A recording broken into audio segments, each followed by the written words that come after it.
I thought I heard the old man say, leave her, Johnny, leave her.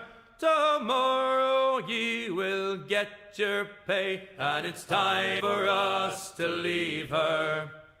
Leave her, Johnny, leave her. Oh, leave her, Johnny, leave her. For the voyage is long and the winds don't blow, and it's time for us to leave her. Oh, the wind was foul and the sea ran high. Leave her, Johnny, leave her. She shipped it green and none went by, and it's time for us to leave her. Leave her, Johnny, leave her. Oh, leave her, Johnny, leave her. For the voyage is long and the winds don't blow, and it's time for us to leave her. I hate to sail on this rotten tub. Leave her, Johnny, leave her. No grog allowed and rotten grub, and it's time for us to leave her. Leave her, Johnny, leave her. Oh, leave her, Johnny, leave her. For the voyage is long and the winds don't blow, and it's time for us to leave her. We swear by our oath for want of more. Leave her, Johnny, leave her. But now we're through, so we'll go on shore, and it's time for us to leave her. Leave her, Johnny, leave her. Oh, leave her, Johnny, leave her. For the voyage is long and the winds don't blow, and it's time for us to leave her. Running down to Cuba with a load of sugar. Hey! Wavy boys to Cuba. Make her run, you lime to squeeze us. Running down to Cuba. Hey! Wavy boys to Cuba. Running down to Cuba. Oh, I got a sister, she's 9 feet tall. Wavy boys to Cuba. She sleeps in the kitchen with her feet in the hall. Running down to Cuba. Wavy boys to Cuba, hey! Running down to Cuba. The captain, he will trim the sails. Wavy boys to Cuba. Winging the water over the rails. Running down to Cuba. Wavy boys to Cuba. Running down to Cuba. Give me a gal can dance fandango. Wavy boys to Cuba. Round as a melon and sweet as a mango. Hey! Running down to Cuba. Wavy boys to Cuba. Running down to Cuba. Load the sugar and homeward go. Wavy boys to Cuba. Mr. Mate, he told me so. Running down to Cuba. Hey! Wavy boys to Cuba. Running down to Cuba. Do you think he went? Do you think he left her after everyone told him to leave her? Johnny, I mean. And then he went to Cuba? Do you think that's where he went? I wonder. I mean he should. He should. Everyone's telling him to do it. He's just not doing it. So I don't feel that bad at the end. End of the day, frankly. Just being honest. Yeah, he ran down. Oh, okay. How's everybody doing? Everybody feeling good? Everybody feeling good? I'm feeling okay. I sure am. How's everybody today? It's gonna be a good day. I have a sneaking suspicion. I'm gonna run through my final thoughts, predictions, expectations, blah, blah, blah. We're going to run through all of that, and it's going to be good. So, of course, I want to hear your predictions and thoughts, because I do think that there's a few that are slam dunks and obvious. There's a few others that are like, maybe, and then there's others that are just total wild cards, and a couple that I think are just not gonna happen. So I'm gonna be real. Hogwarts Legacy 2. Okay. Are you ready to put conspiracy theory hats on? Because I have a bit of info you guys would have no way of knowing as it pertains to Hogwarts Legacy, possibly having something revealed here. Could be just a wacky, wild coincidence, but it may not also. So there's that. So we'll talk about that, because there's something that's happened in the last few days where I was like,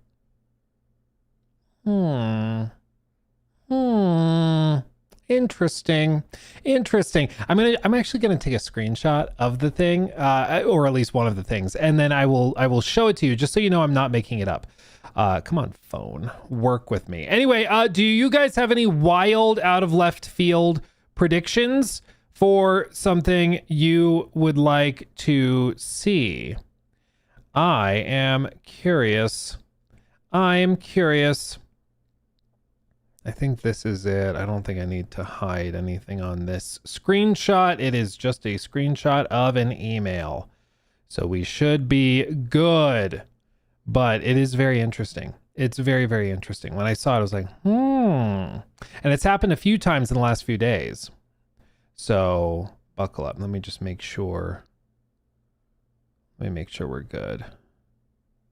Yeah, we should be good there. Okay. I'll share that with you in just a second. Order 1886 Part 2. Don't get my hopes up. How dare you? How dare you? That's ridiculous. Horizon cart. Oh my God. Dude. Horizon actually, I think it was, yeah, here it is. Jor tweeted this. I feel so bad. Dude, they have managed to make Jor, who is like a real fan of Horizon, they've just broken him at this point with how they've just wrecked the franchise. Morrow said this: Horizon Steel Frontiers, which is that NCSoft, I believe it's NCSoft game, that it looks way more Horizon than even the official Guerrilla Games one. It's the live service MMO RPG.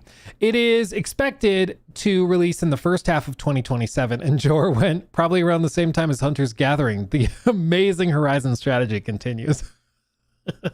Like, I really do find it utterly amazing. But yeah, I mean, they are putting Steel Frontiers around the same time that we've been expecting Hunter's Gathering to launch, which is just wild, man. Like, that's just crazy. It's outrageous to think that they had a franchise that everyone was like, yeah, it's pretty good. And then they're like, how do we just make everyone sick and tired of it? How can we do that?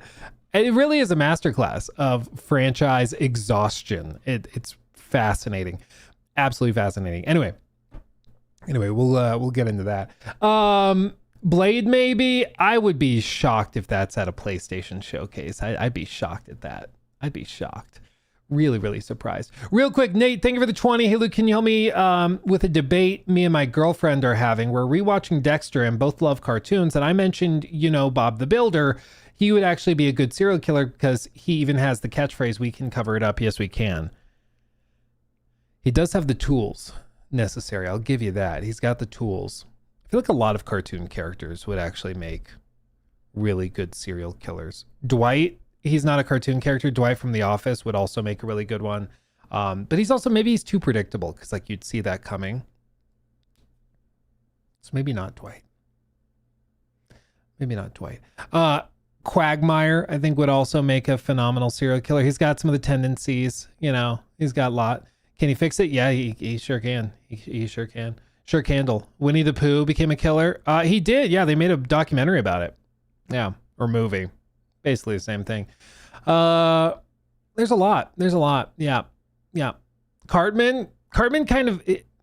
Actually, how many people has Cartman killed? He killed Scott Tenorman's parents and turned them into chili.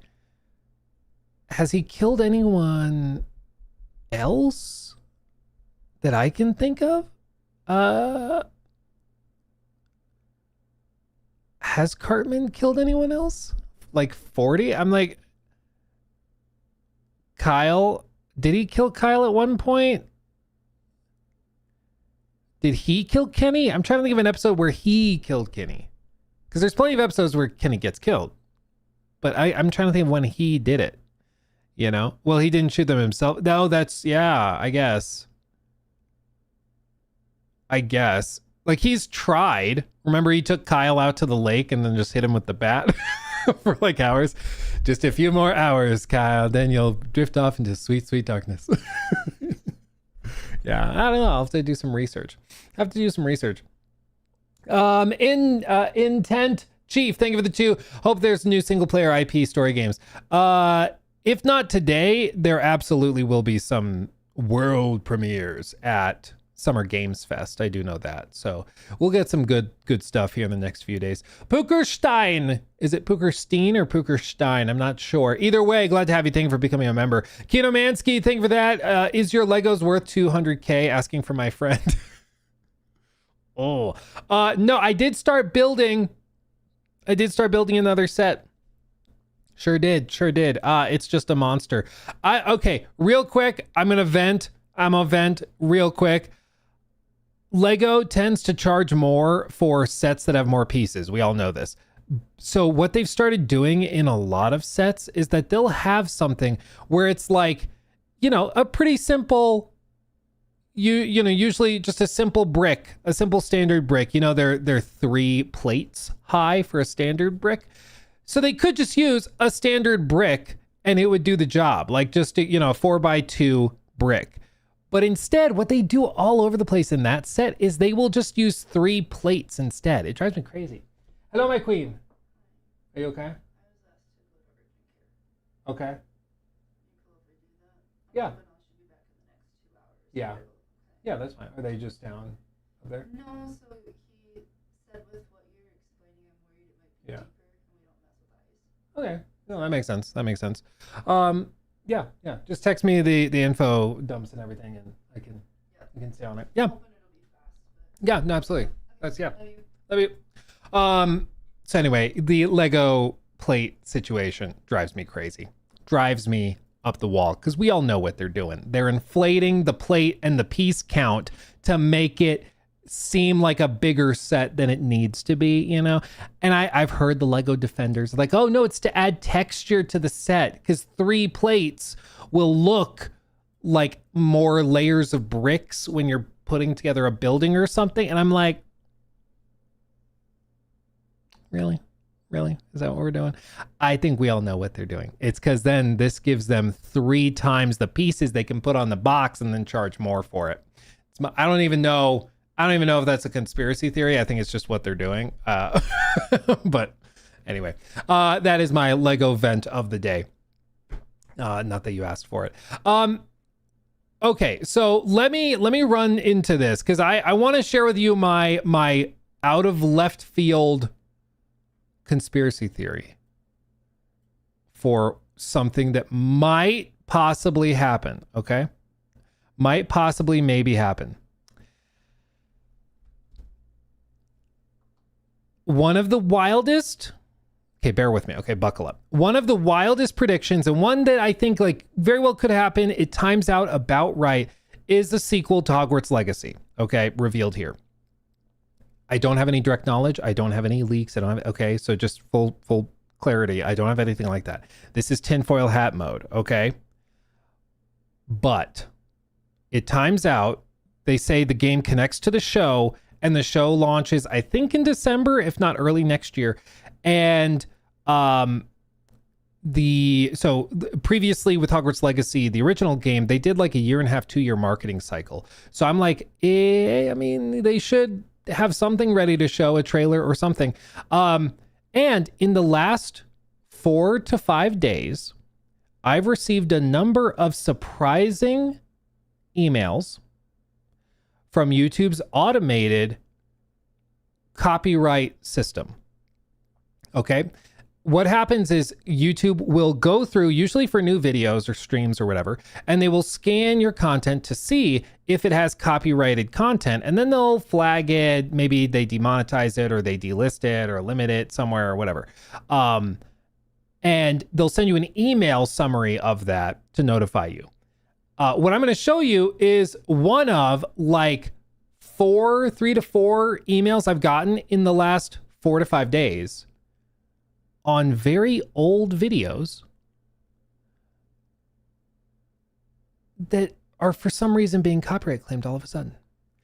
I got this one this morning, okay? What is the title of the stream? What were they claiming? It was a claim. I guess I should have scrolled for the screenshot, but there's other stuff because it was a showcase. So they have a lot of audio clips that they claimed. But it was specifically audio within the Harry Potter trailers for Hogwarts Legacy. That for some reason they are claiming now. This stream was from like 3 years ago. And for some reason, in the last few days, they've started claiming music from Hogwarts Legacy trailers 3 years ago. I don't know why. It's almost like they're adding in a new catalog of music to the YouTube copyright library. And that's going back through and claiming all this stuff. Now, it could be total coincidence because they are revving up for the show. And so they could just have a catalog of music. Warner Brothers uploaded all of it. And so that's just going back through and reflagging stuff that use that music. That's very, very possible.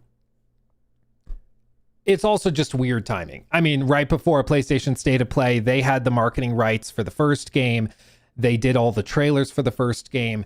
They're about to do a massive showcase. You know, I'm just saying it's weird. I'm just saying the dots are connecting a little bit. Okay, so it could be total coincidence, but it could also be an indication that maybe they're going to have something Hogwarts related here. And that's why they are doing this. Okay. So maybe we'll see. But I wanted to share that with you because I've noticed in the last few days, multiple of those claims on like 3 to 4 year old videos and streams that are getting claimed seemingly for no reason.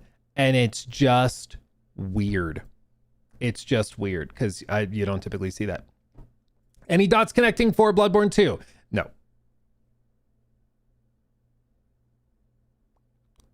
No. But there are rumors. Okay, bear with me here. There are rumors for what From Software might also be working on. We know that Hidetaka Miyazaki is working on Duskbloods, the Switch 2 exclusive game. That's what he's working on. That's his project. So anybody who's like, oh, maybe he's doing something else. No. He's working on Duskbloods. That's his bread and butter. We're going to see this in June. They're going to do like a big reveal of gameplay, I'm sure, and announce pre-orders and stuff. But Hidetaka Miyazaki, game director for Elden Ring and all the other stuff that you know and love, he is working on this. This is his project right now. However, there is a secondary cast, basically, of like senior designers and producers at From Software who are working on different things, but there's one guy in particular that's largely unaccounted for, and nobody knows what he's been working on.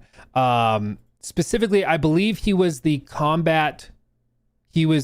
combat designer for Sekiro, I believe was his claim to fame. He has been unaccounted for since like 2023, apparently. No one knows what he's been doing. Now, according to some like Reset Era and 4chan alleged leaks, he is possibly working on a game that expands Sekiro combat, possibly with mech inspirations. So imagine like a mech game with Sekiro combat. I don't know what that looks like. I don't know what that would be like, but it sounds interesting because we do know From Software has another project that is just like Project X. Nobody knows what it is. And it's somewhere in the background. Some people are like, oh, Bloodborne 2 maybe, but I don't think Hidetaka Miyazaki would let someone else do Bloodborne 2. I think if he's going to do a sequel, he's going to do it. He's doing Duskbloods right now. So something that's like Armored Core related, Hidetaka has already shown that he's willing to let go of that and let somebody else handle that IP. And so maybe they do like an Armored Core game with Sekiro combat. I don't know. But it's possible. Likely, no. I would be very surprised if From Software is doing two big projects at the exact same time. I would assume that they kind of have all hands on deck for Duskbloods. This is kind of like a really important game. And again, it's the one that the guy, Hidetaka, is working on. So I would assume all the resources are going here, but that's kind of another wild card. Maybe, but probably not. Okay. Bloodborne 2, I would not put money on that one. I'll just say that. Other things, obviously, Wolverine is confirmed. They've already said that is going to be here. That's kind of the focus of the show. Really likely and heavily rumored ones are Cory Barlog's game. He, of course, has been working on something, and it's rumored to be a game that's a spin-off for God of War that focuses on Faye. And we've looked at the clips before where it was like pretty clear what was happening. Basically, there is a storyline written for what happens before God of War 2018 and after God of War 3. There, and with the comic books and stuff, there's of course a lot of stuff mixed in, but there is a story there. And Cory talked in interviews back in like 2018 about how that story is there, that story is written, but it doesn't make sense to tell it right now being back in 2018, which makes sense because it would spoil all of the story and plot twists and things of God of War 2018 and Ragnarok. So we don't want to tell that story yet. Now it seems like it's the time to tell the story. So it looks like Cory's game is probably going to be revealed. It's been in the works for a long time. And in somewhat refreshing style, all of the leaks have suggested that development's been like super, super great. They've had like no issues. It's been flowing and doing really well. I mean, obviously games are tough to make, but everybody's like, no, it's been chugging along, doing really well. No development hell, no nothing, which is really nice. So we probably see that. That's a safe bet. What are the odds of Knack 3? Good to see you, Yokes. Pretty high, I'd say. Yeah. Knack 3 and Despacito 4, probably.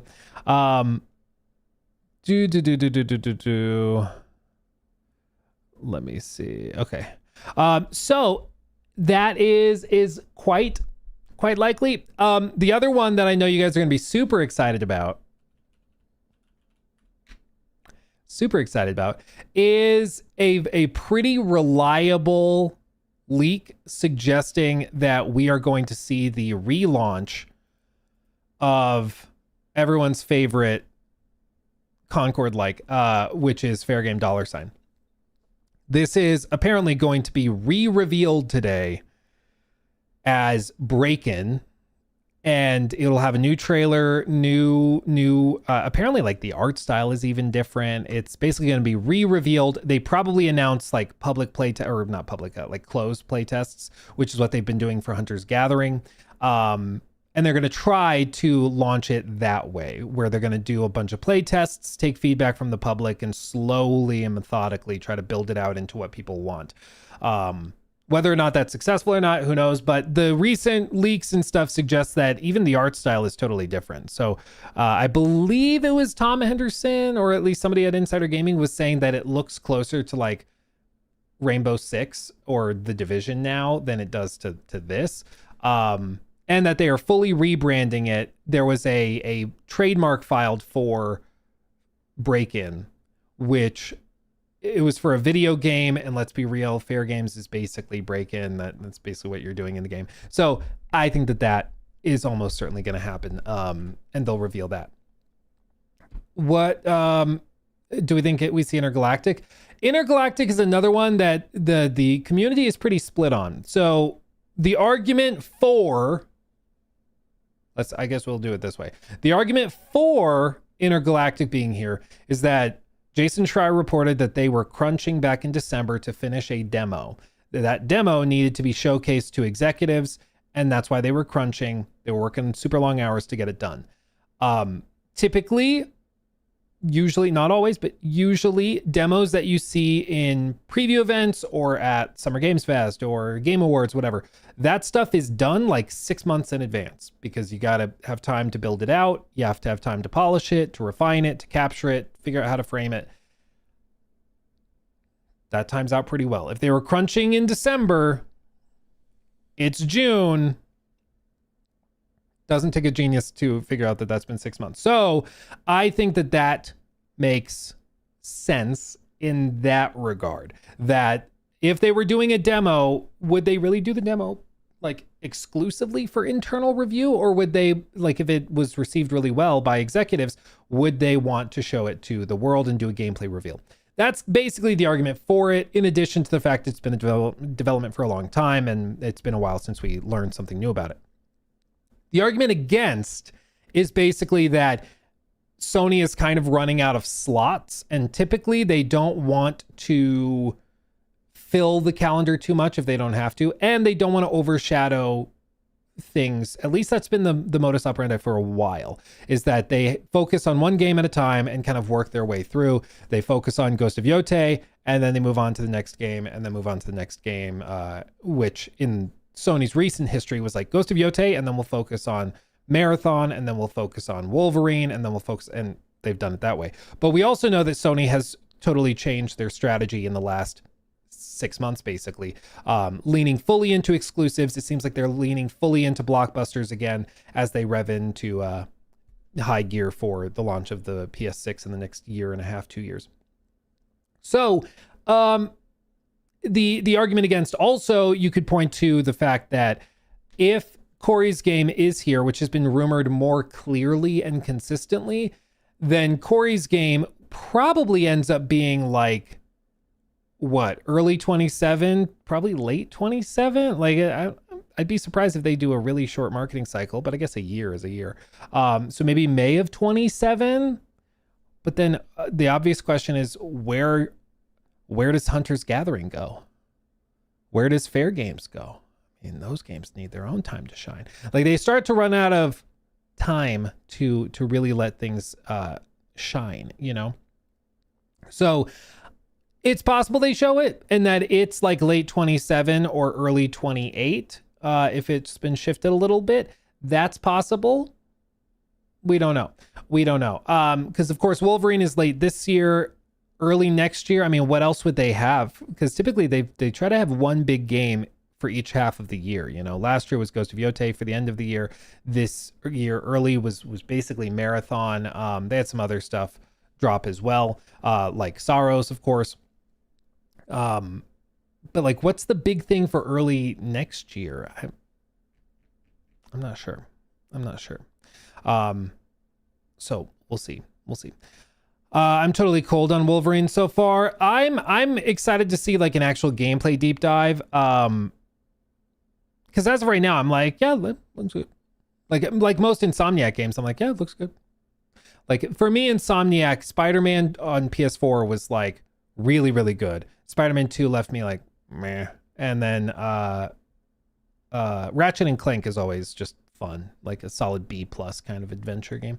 But yeah, we'll see. Wolverine will be short. I'm braced for it to be like, 9 hours, 10 hours, but we'll see. Who knows? They've been working on it a while. So I'm not sure. I'm not sure exactly what their timeline is, but Intergalactic, I'm more bullish on that than I think a lot of people, because to me it lines up. Like, they did a demo. It's been 6 months. Maybe the demo's ready to show to everybody, get people excited. That's their like maybe late 2027, and Corey's game is early 2027. Maybe they do that. Like, it starts to line up for me, but we'll see. State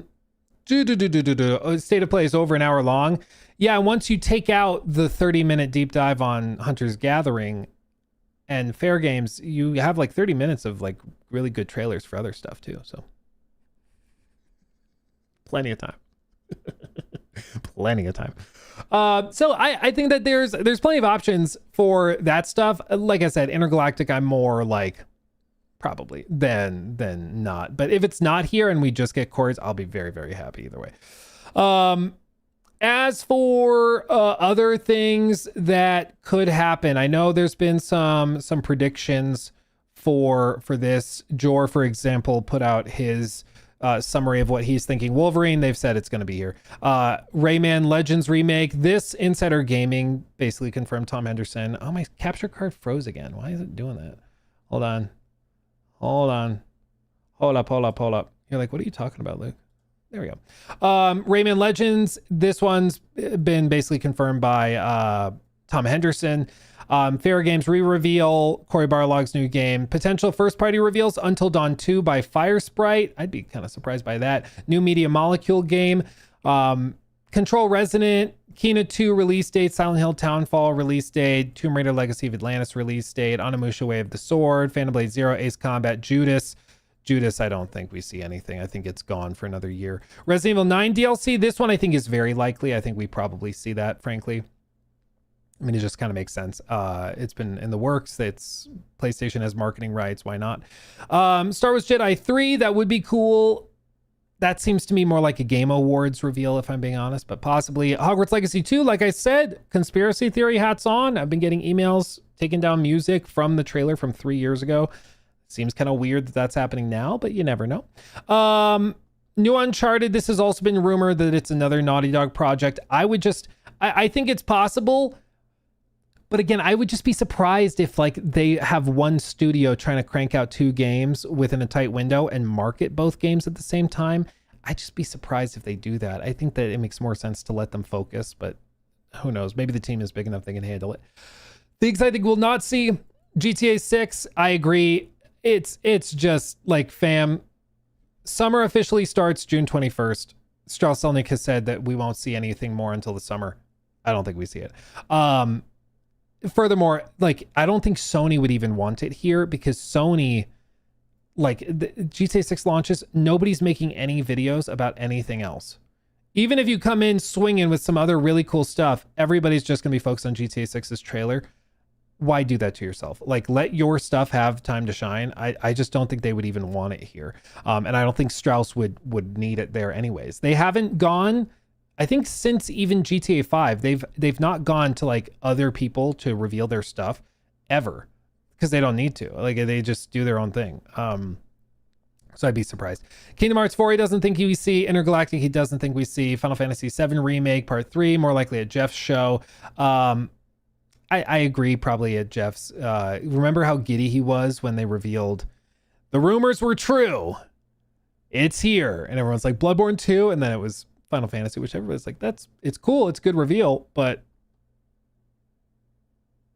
like, when you say the rumors were true, like, you know what you're doing.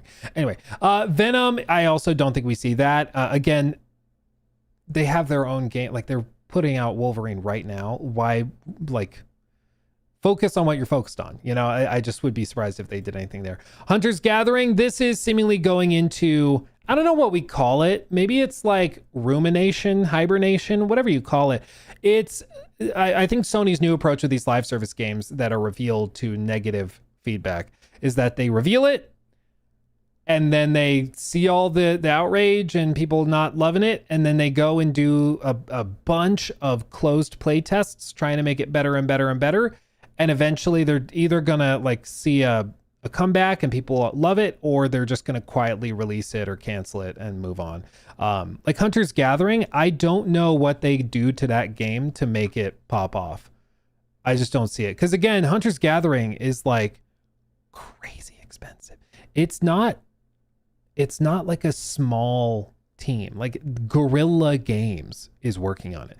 The team behind Horizon, the whole team. Like, it is a stupid expensive project. If any of these is like $200 million, it's probably Hunter's Gathering, no joke. Like, they are going to spend so much money on that, and I just do not see a world in which it turns a profit.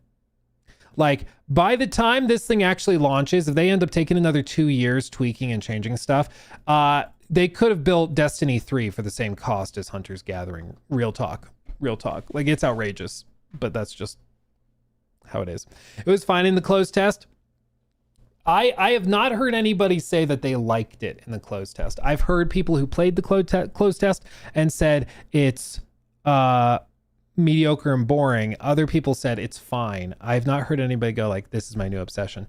Which, if that's what the most hardcore people that like sought out your game to be a playtester said, you don't really want that, you know. Like, I think that they can make it better. I think they can improve it, but at the end of the day, on a fundamental level, it is a game that nobody asked for, that nobody seems particularly excited for.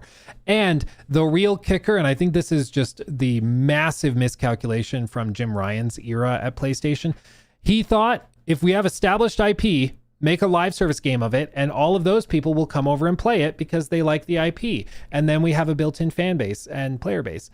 That is such a catastrophic misunderstanding that it's basically ruined and wasted billions of dollars for them. Because what actually happens is that if you're a diehard fan of Horizon single-player adventure games, you see them do a spin-off live service game, and you detest it. You're bitter about it. You're upset about it. You start to like even root for it to fail so they get back on track and make the game you want.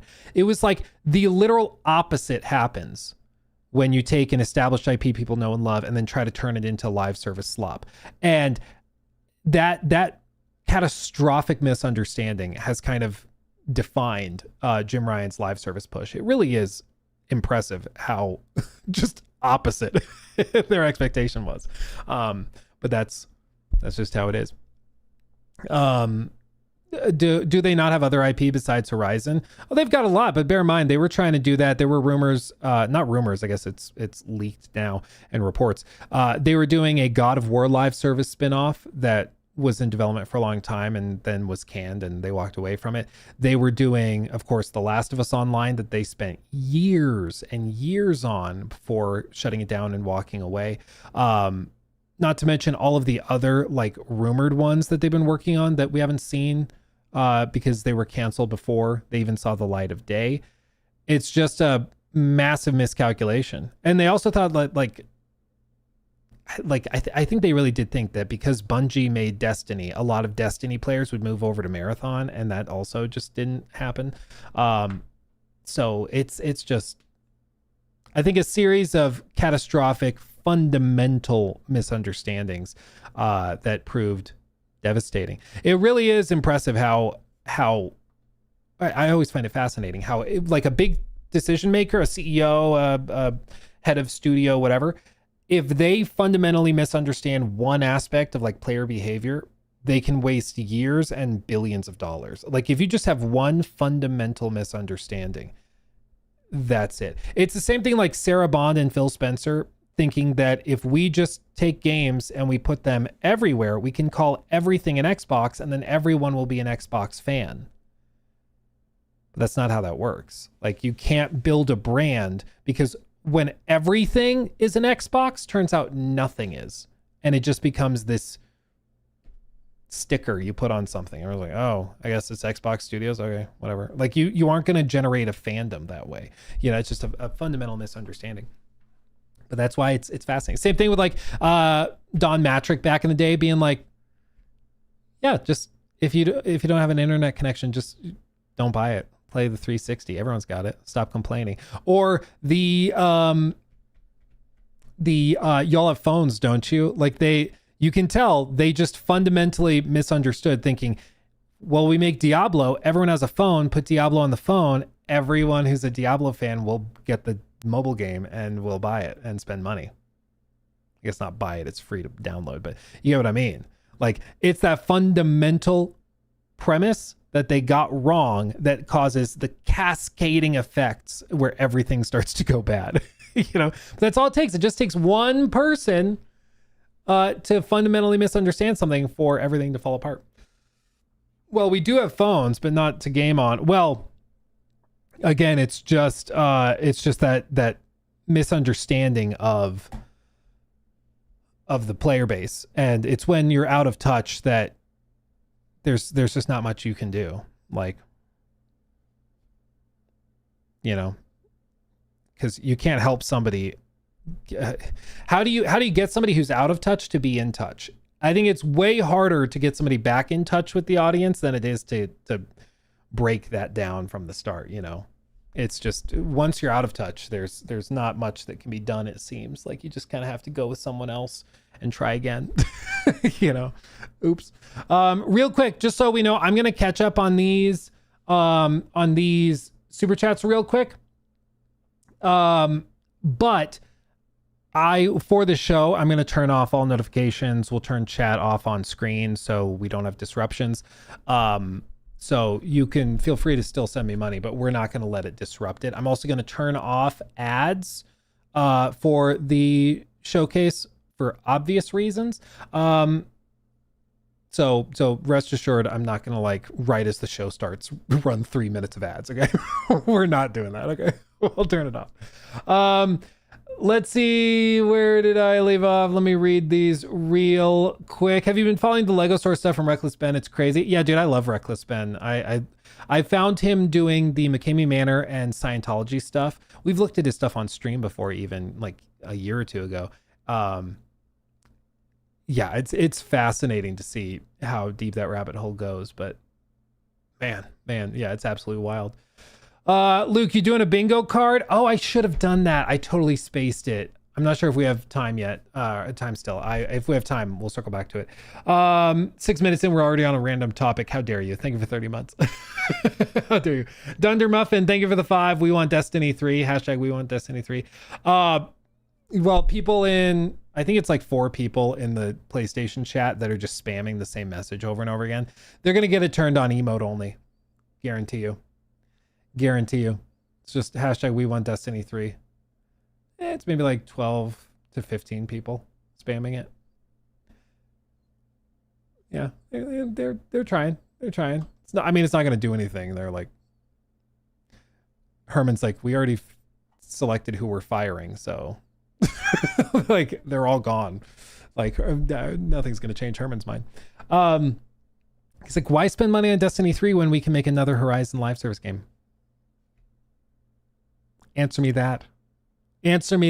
Riddle me this, you know? And I don't have an answer for Herman, I'll tell you what. Jack Sonic, I can't. Jackson and Tonic, I think. Thank you for the 2. What PlayStation game left the biggest impact on you? Probably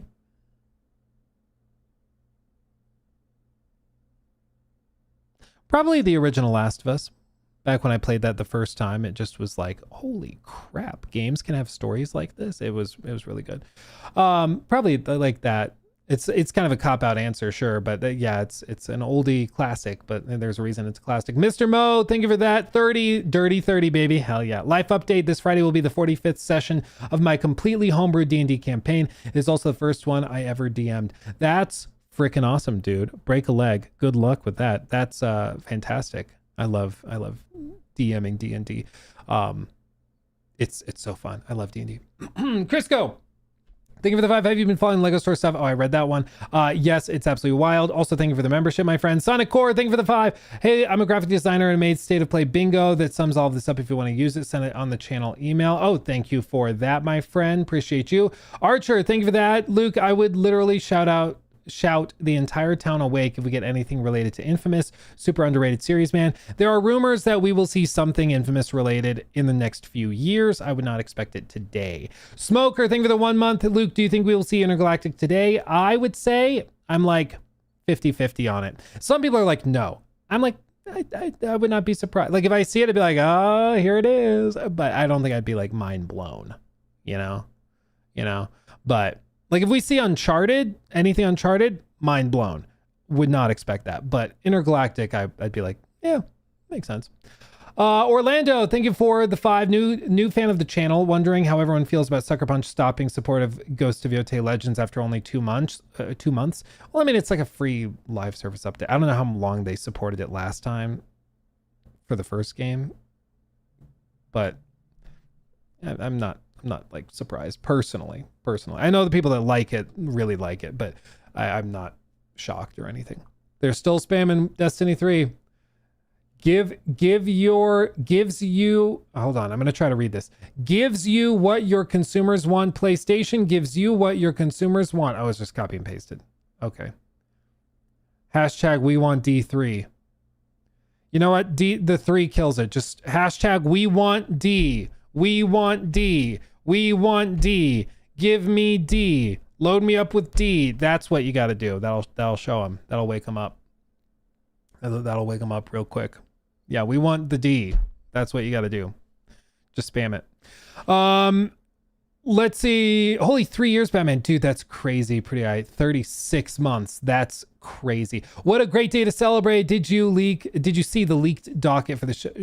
I can't read. For the show. Thanks for years of fun, and may the mold be with you. May the mold be with you as well, my friend. May the mold be with you. I did see that leaked docket. It was the fakest thing I've ever seen in my damned life. I don't know if you guys saw it, but like it was low-key hilarious. Where is it? I thought I had it bookmarked. Maybe I didn't. State of play leaked. Yeah, this is like the fakest fake thing I've ever seen in my life. I'm sorry. I've received a lot of confidential material in my life. Not just saying that to like toot my own horn or pat my own back, but like I've received documents that are in this same vein. This isn't a thing. Confidential material, strict NDA in effect, photography or distribution of this document is a terminable offense. Violating or violation will result in immediate termination and action. Watermarks are active. You are fired. Period. You are fired, period. It is your birthday, period. Like, never in my life have I seen anything like this, okay? This is like a 12-year-old's idea of what a confidential document looks like. I'm just telling you, like, this is not what it looks like. What happens is that they cover it in watermarks, and then they go and you sign like a separate NDA.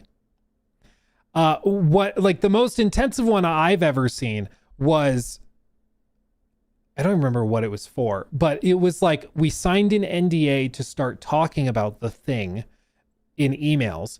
And so we had to sign an NDA before we could talk about it.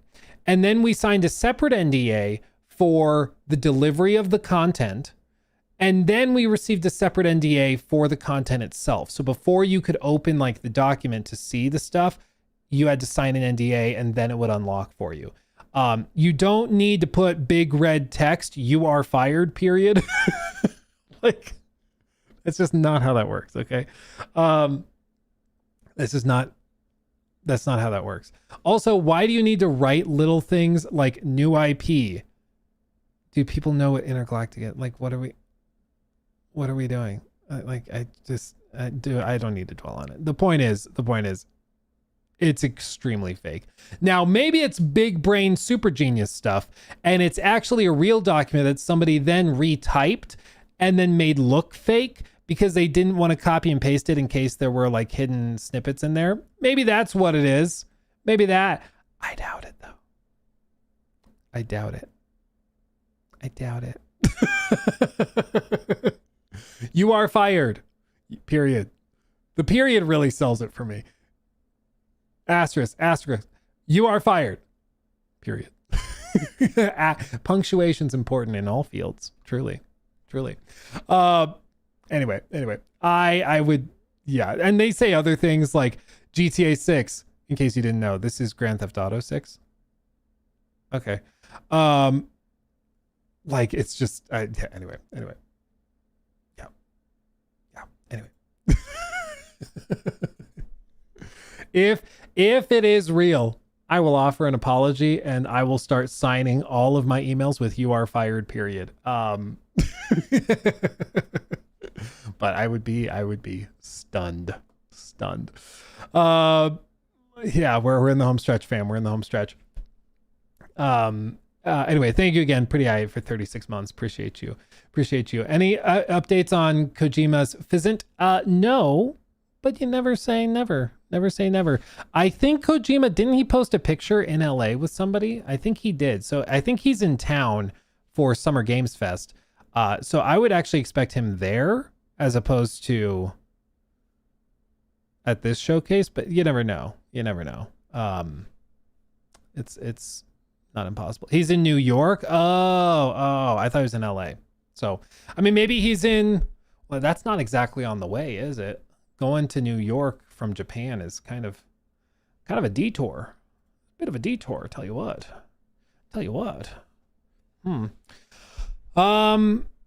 Let's see. Also, Jacksepticeye is working on a Bloodborne movie. He's in LA. So maybe something like that.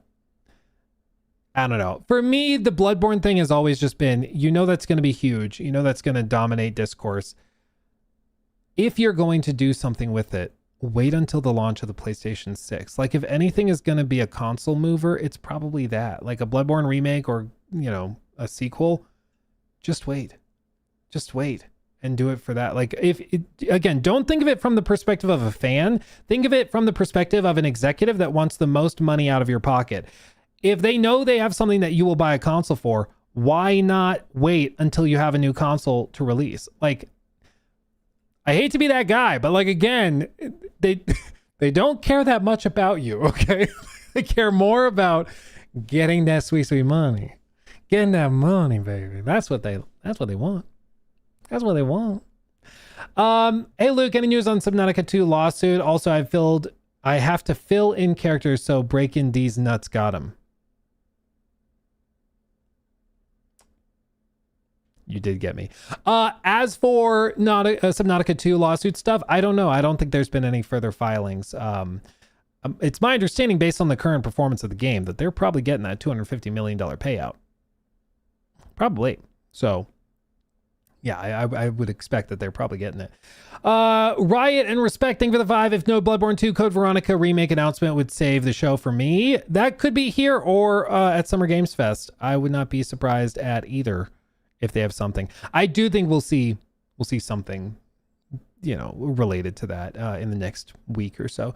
I don't have any secret information. I just think it makes sense. Same with the Resident Evil 9 DLC trailer or something. I wouldn't be surprised if we see that.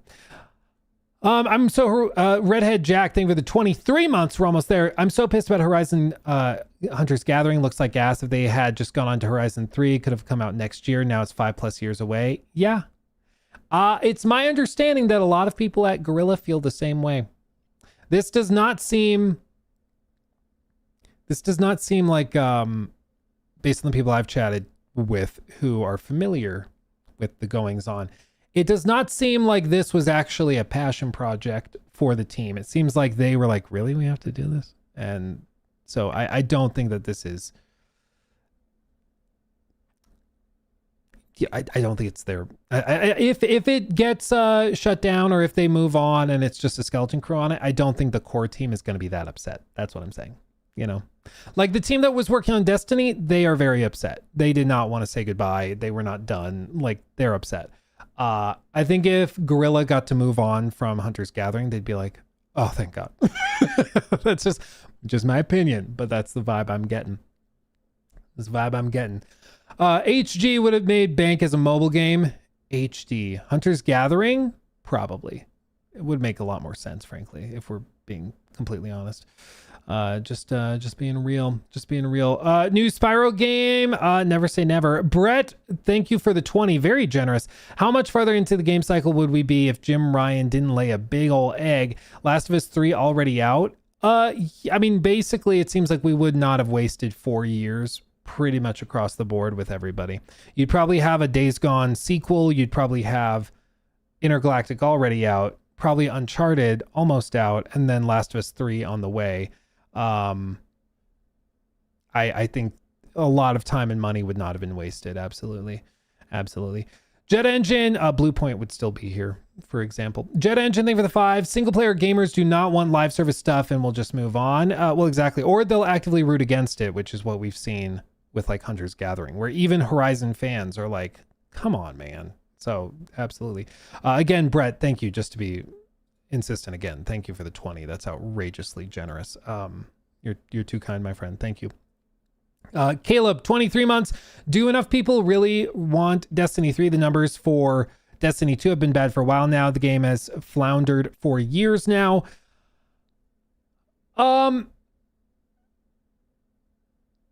I think it's one of those things people don't like truly appreciate what they had until it's gone. And so I think that there's a lot of outrage over it and frustration, and a lot of it is centered around mismanagement. But I mean, just going back to all of it, like, yes, people say Destiny 3, hashtag Destiny 3, hashtag give us the D, etc., etc. But do you really think that Bungie of 2026 is capable of giving you the Destiny that you want?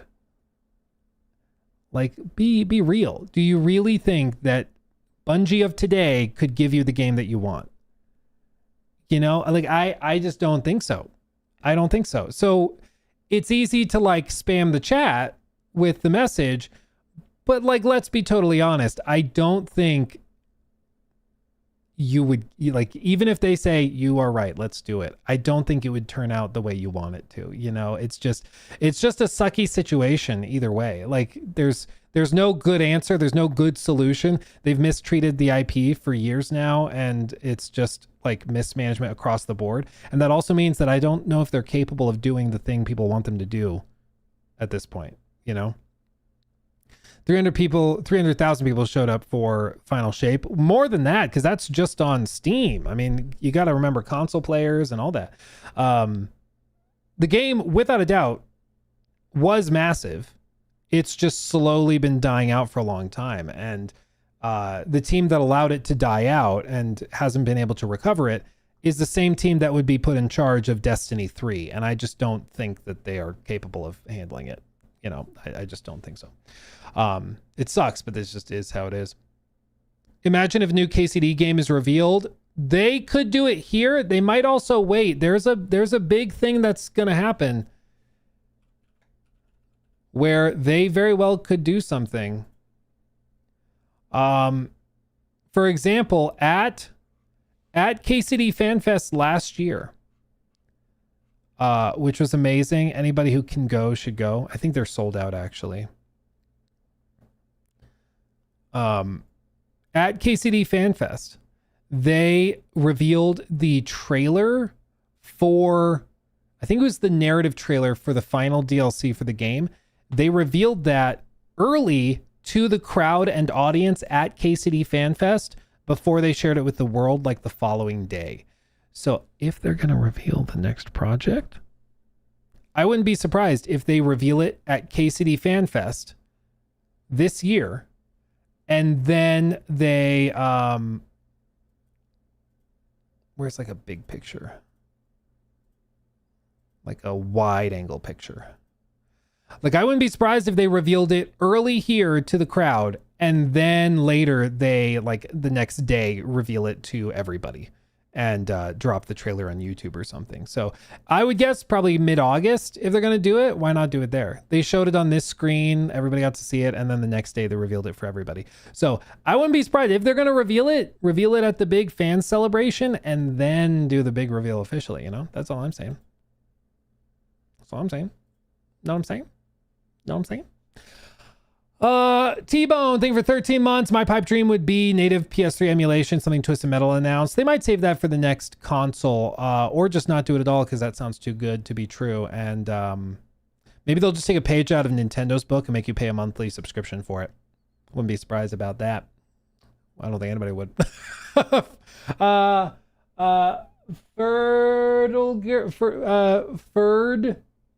Fergerson, I think, thank you for the 5. With the new Star Wars movie not doing so at the box office, what are the odds we get EA Disney push to bring Battlefront 3 to win fans back? I think the odds are very, very low. EA, I think, is focused on Battlefield. And what we've seen is that nobody in the industry wants to pay anybody 30% off the top of everything. Except for seemingly Insomniac, but they're kind of in too deep. Like they're in too deep. They've signed deals for like 6 to 10 years for Marvel movie or for Marvel games. So I think they're in too deep, but nobody else wants to do it. Like Ubisoft moved away from licensing stuff.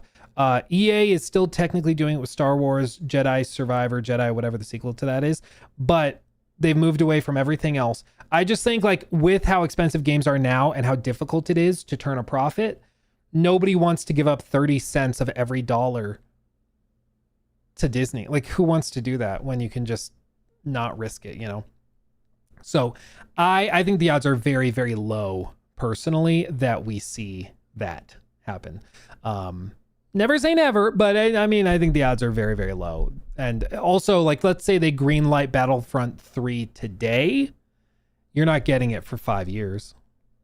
Who knows where Star Wars as a franchise is in 5 years? Probably not in a better spot, but you never know. Maybe they'll finally figure it out. I mean, Kathleen Kennedy is retiring, so you never know.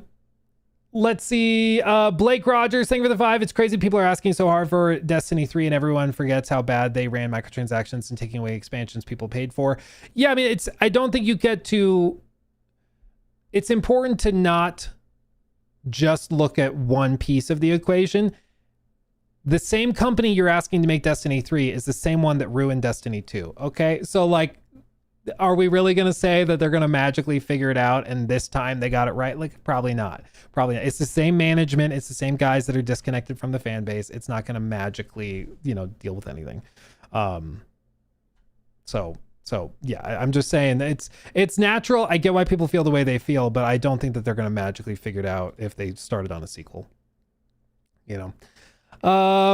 John, thank you for the 10. Very generous. Even though that leak isn't real, I would be down for an Infamous remake. I agree. And the reason it's on that document is because it's been rumored that it will happen, but not for like multiple years. So that's all I'm saying. I think we probably don't see it today, but in like 2 to 3 years, I wouldn't be surprised if we get a trailer.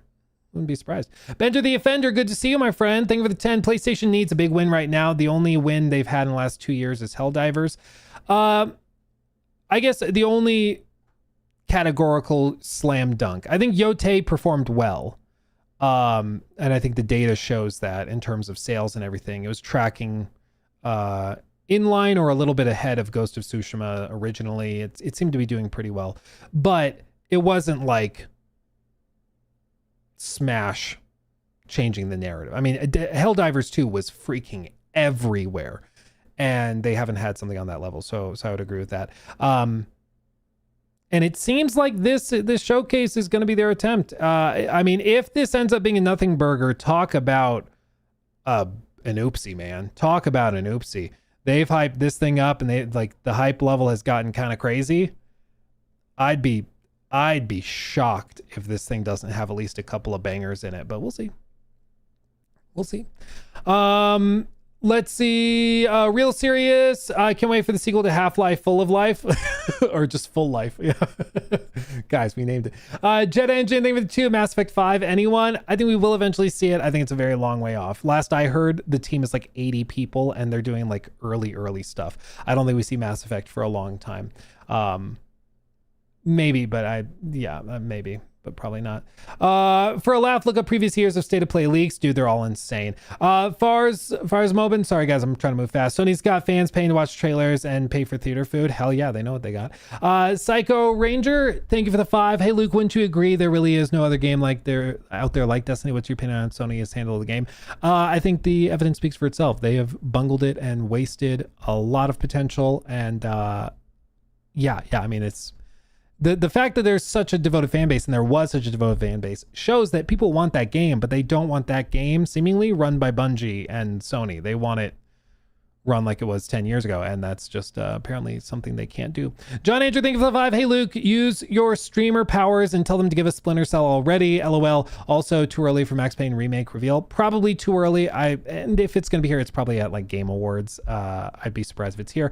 Charge Aces, thank you for 34 months. Ooh baby. Hey Luke, sub Luke, pray to Todd for an iconic showcase today. I will, but frankly I think he has more power over the Xbox show. For those curious about the Subnautica lawsuit, there's a video by Mr. Holton that goes over what's happening right now. Oh, good. Thank you for letting us know. Trafalgar, thank you for the 2. Infamous remake or new game, please. In a few years, I think. 2 words like Cooper. Maybe. Peanuts. Thank you for that. Alt Rio, thank you for the 5. Howdy. First time super chatting. Just want to say I love your videos and very curious. Do you think there will be any PSVR first party games? I don't think so. I think that they're pretty much checked out on that. It's unfortunate because I think VR is cool. I have a VR headset right there. I like VR, but I think that it's just not where the money's going right now. Haven't heard from Ananta in almost a year. Do you think we'll be getting an update soon? Probably at some point. And then Opossum Blue, thank you for the 5. Will you be streaming the Xbox Showcase this weekend? And if so, what are you hoping to see? Personally, want something from BGS. Probably nothing from BGS, but I do think they'll have a big show. And as for co-streaming, it depends on what my internet is like at the hotel in Los Angeles. I don't know yet. What are your thoughts on Jedi 3? I think it's going to be awesome, but I hope they polish it and don't have it run like crap, which is what it did previously. Okay. Custom. How do I do this? Manual there. Okay, so I've got ads set to manual, and then I just won't run them, so that should turn them off. As for super chats, I'm going to do this. I'm going to turn off alerts. Okay, you can send money, but nothing's gonna happen. Okay, we're focused on the show. I'm also gonna hide chat so nobody gets any clever ideas of trying to get the stream taken down by saying naughty things. We are here, fam. We are rocking and rolling. It's gonna be a big show, a big moment. Why didn't that work? There we go. It's going to be a big show. It's going to be great. I'm excited for it. Glad to have you guys here. And it's going to be good. Corey's here. Oh my God. Corey Barlog is here. Jesus Christ, Corey. He still hasn't heard of it, guys. Buckle up. 15 seconds. As we all know, hashtag we want the D. That's Destiny 3. Drop the 3. We want the D. Hashtag in chat. Here we go. 5, 4, 3, 2, 1. Buckle up, buckaroo. I'm going to make my cam smaller too.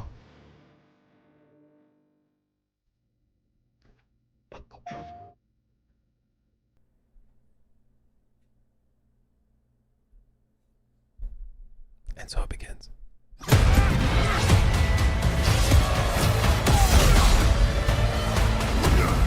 Right off the bat.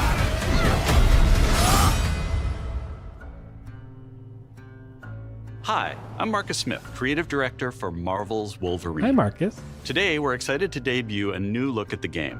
To set the stage, Wolverine is in a race against time to rescue a group of kidnapped mutants before they're shipped off to parts unknown by cybernetically enhanced mercenaries known as the Reavers.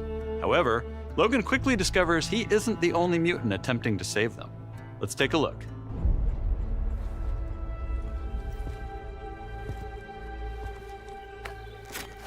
Finally, arm hair representation in gaming. Let's see if we can find the one that got away. Redhead. Might be our only lead.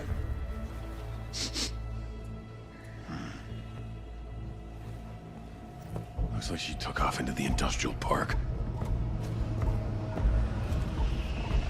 All right, let's search the area. Give me a status update. Perimeter stable. Holding position.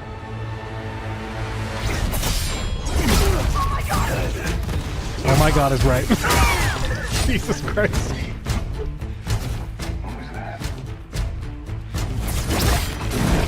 Oh! Dude, look at the blood. It's trailing off his boots into the water. It just cleaned off his boot. Do another sweep. It's too quiet.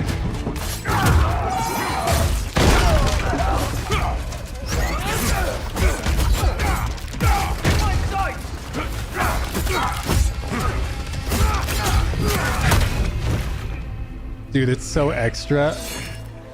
That's pretty good.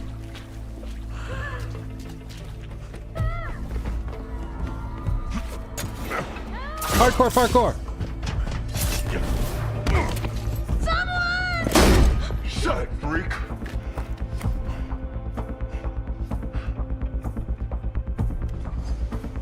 Shit's gassing off! Not today, Bob.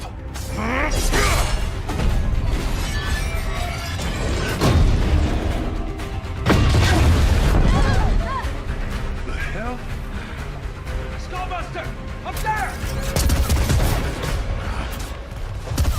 We need backup! Now!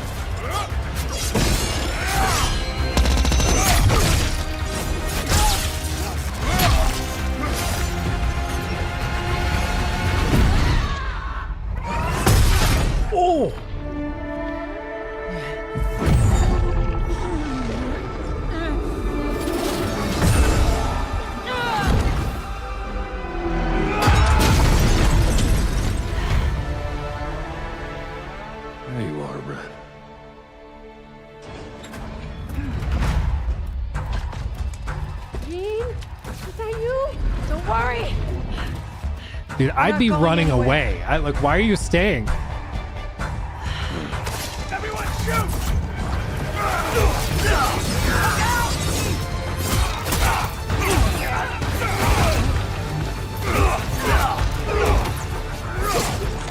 You son of a bitch!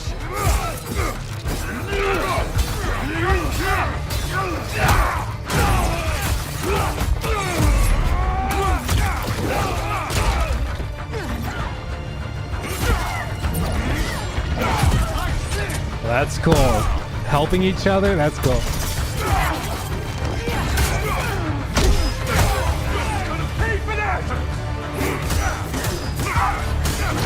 Oh, I see a forklift.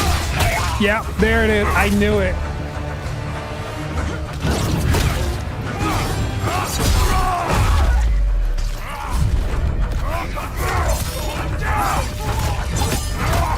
What the hell?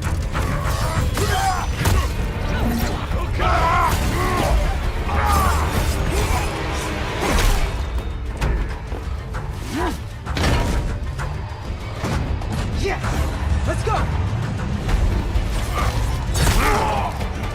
Shit! Yeah, that'll work. Yeah, buddy.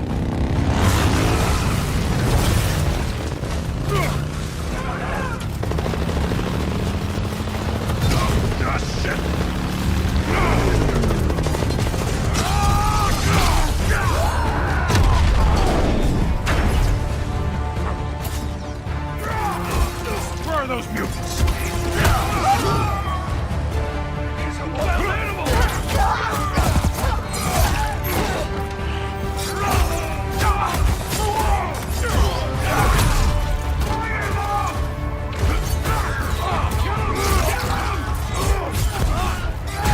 Get out of my way!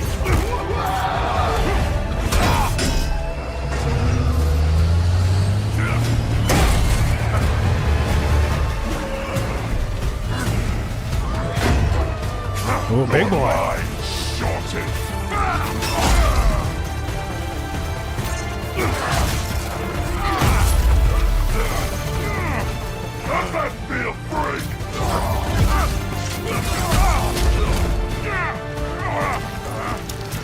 Dude, look at that.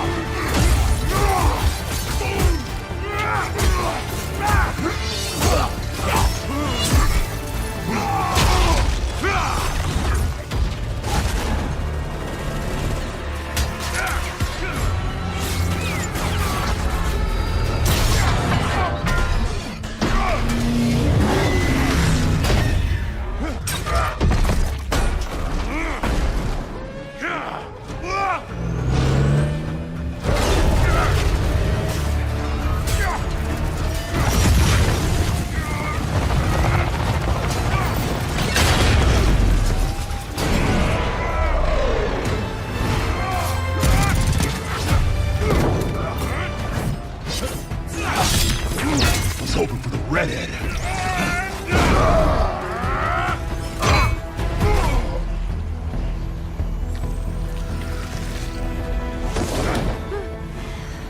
Let's get you guys out of here.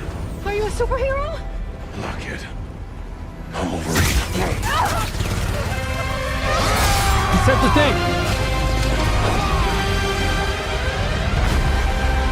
Dude, with the bullets going through him, like, Jesus.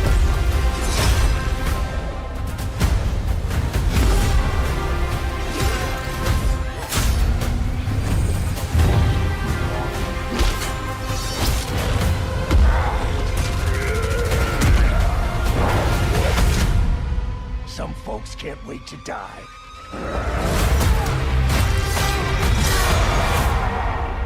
September 15th, baby. That looks pretty good. That looks pretty good. We hope you enjoyed that new look at Marvel's Wolverine. This is a single-player, action-adventure game featuring a focused, story-driven experience that will send Logan on a perilous journey across the globe, where more than innocent mutant lives are at stake. In this game, mutants live in hiding, fearful of those who would hunt them down, while most of the world doesn't even know they exist. As you saw, you'll encounter iconic Marvel characters like Jean Grey, Mystique, and Sabretooth. Some folks can't wait to die.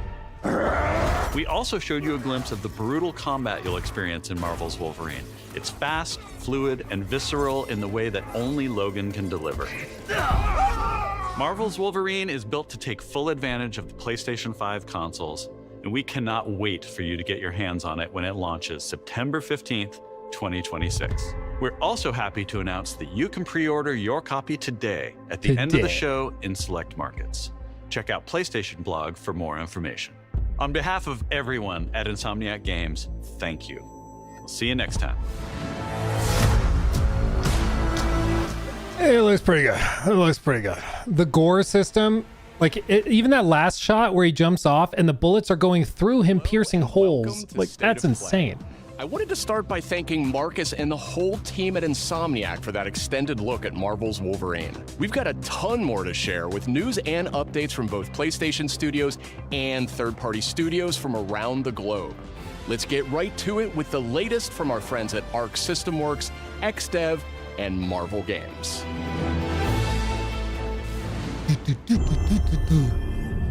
People ask me all the time, they're like, do you play fighting games, Luke? I'm not that talented. I've never gotten good at them. The supreme master of the pugilistic art. The Duke of Get Your Dukes Up. The Duke. Mr. Champion! Actions are worth more than any word. And the greatest action is to fight. You have defeated so many. You've defeated whole worlds. But you've never fought Doom. Let me show you why you should kneel. Think you're a genius, Doom? Your works are mere trinkets. My genius is endless! And now my turn. You made promises, Doom, and those promises shall be kept. This violence will solve nothing, Eric. My dearest Aurora, mutant kind shall rise, and I will be the one to lead the way! Showtime! You look a little angry, Bug. Still holding a grudge. Currency, huh? Time to stop laughing, Gobby. That all you got? Bump away! What? I'm gonna kill Spider-Man, not you! You want to fight? Carnage will give you one to the Moment has come! Attack! No mercy. Let me do it! I'll slice you up! Don't be greedy! He's mine! Knights of Doom! Destroy them! Feel my wrath! The end is near.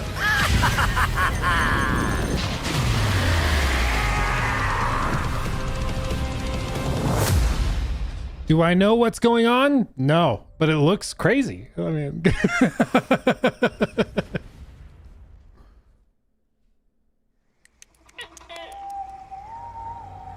I see much from my perch atop the tree of tranquility. Yet, there are some outcomes that are uncertain, even to me.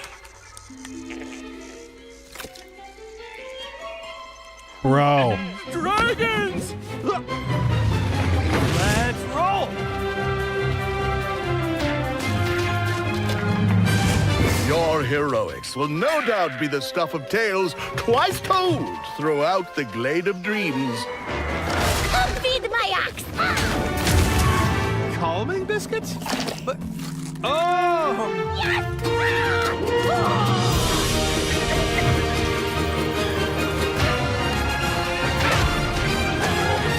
Dude, it looks good.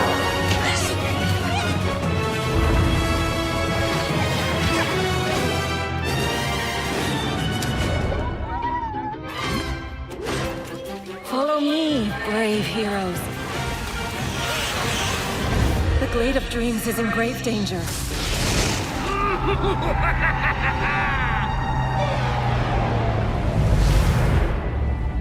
It's time I made my mark. It's 4 against 1! You don't stand a chance! Maybe he stands a little bit of a chance. Globots to the rescue! I am as fast as a falcon! Quick size! For the glade, then!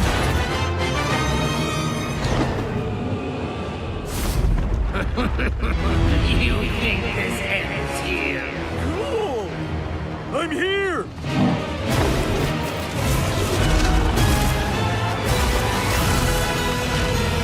Are you ready for our game,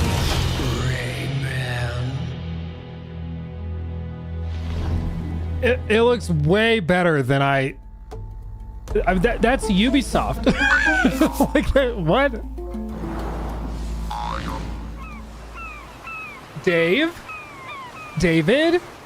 David the Diver?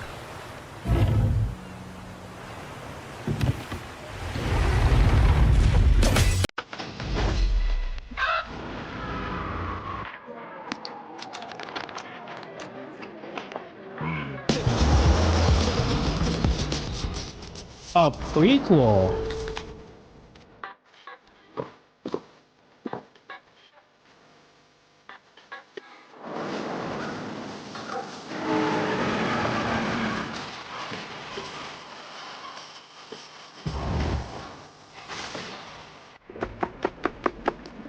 Say.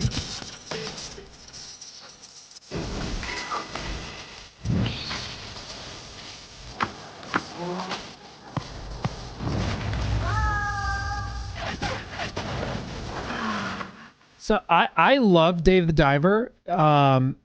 It's really relaxed. It's a great like handheld game. It's really, really good. If you've not played Dave the Diver, you should. It's really good. I'm surprised that they're doing it looks very, very different.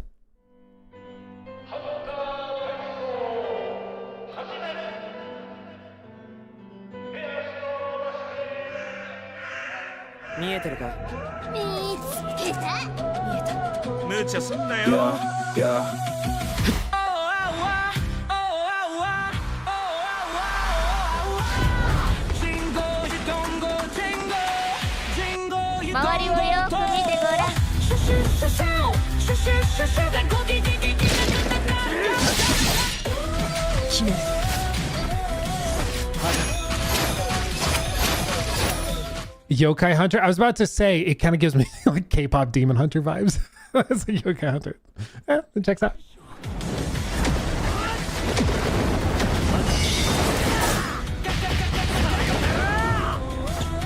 Shoot!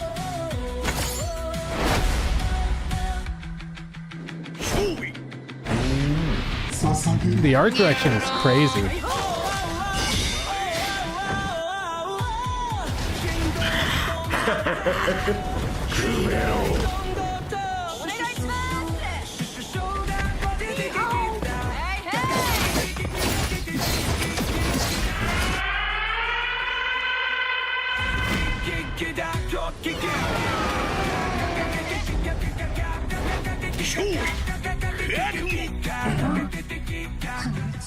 I'm gonna say this. I mean this in a good way. It actually reminds me of Suicide Squad in terms of the structure of like running around the city and fighting like enemies scattered around bosses and stuff in co-op. But this way makes more sense than like, you know, King Shark using a machine gun.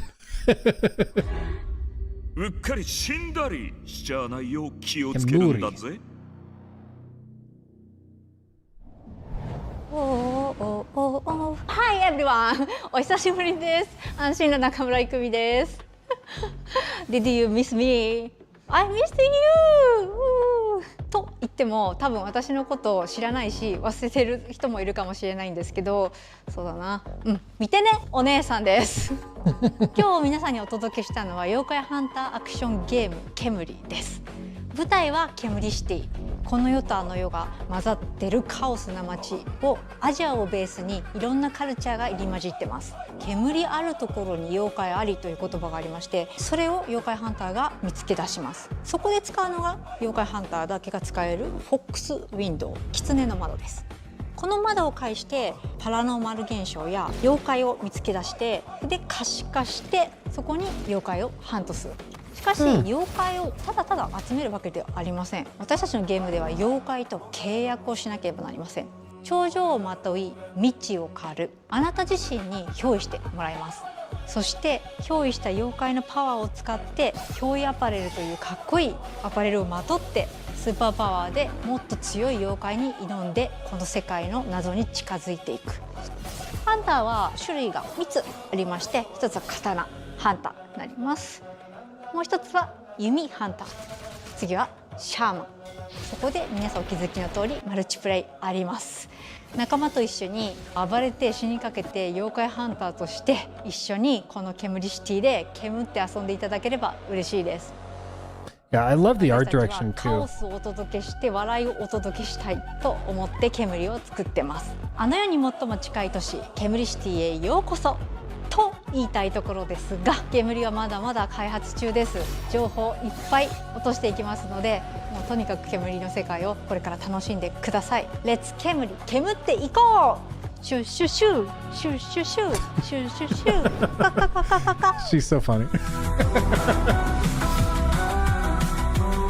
2027.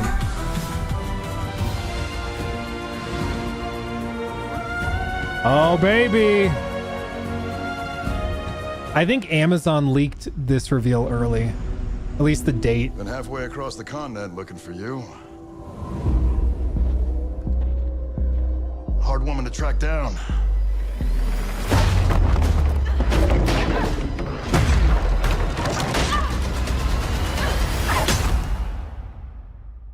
Well, you found me.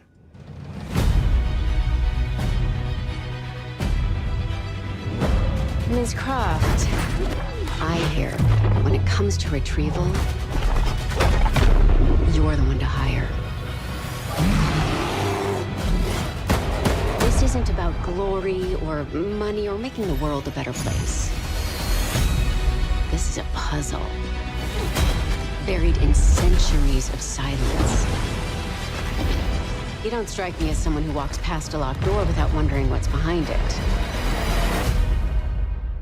There's a reason I can only trust you with this.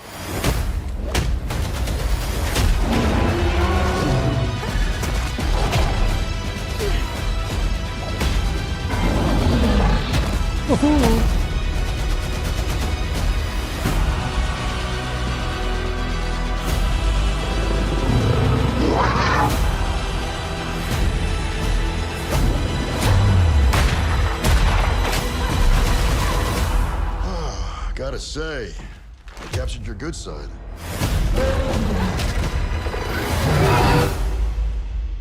You're assuming I've got a bad side.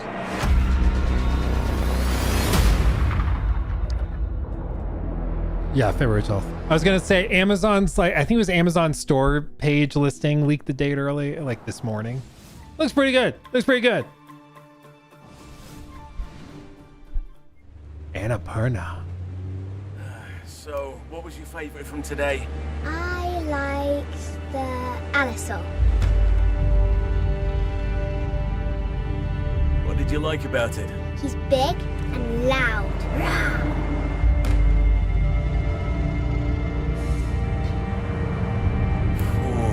I think my favorite is the Diplodocus.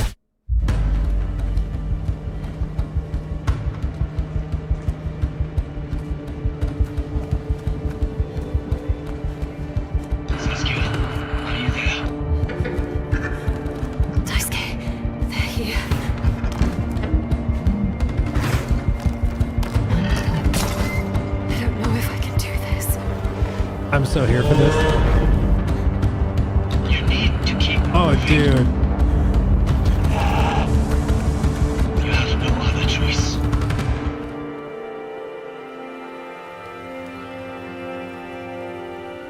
There's always a choice.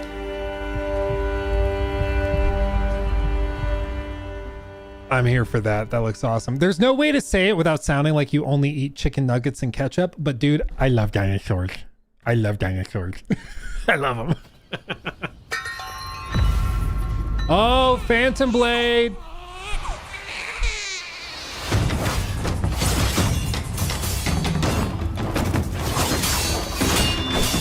I I can do that too.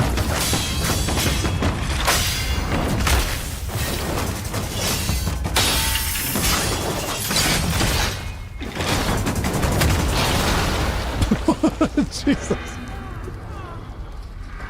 It's crazy that every new father has to do that. You have to do it in the hospital before they let you go home.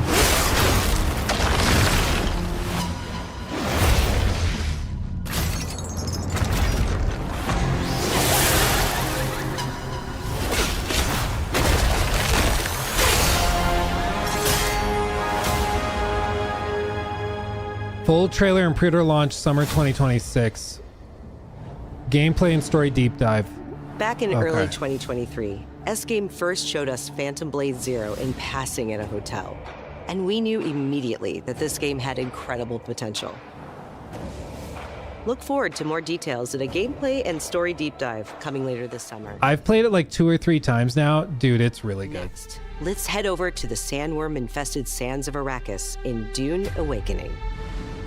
In this open-world survival RPG, you can fully immerse yourself in the world of Dune.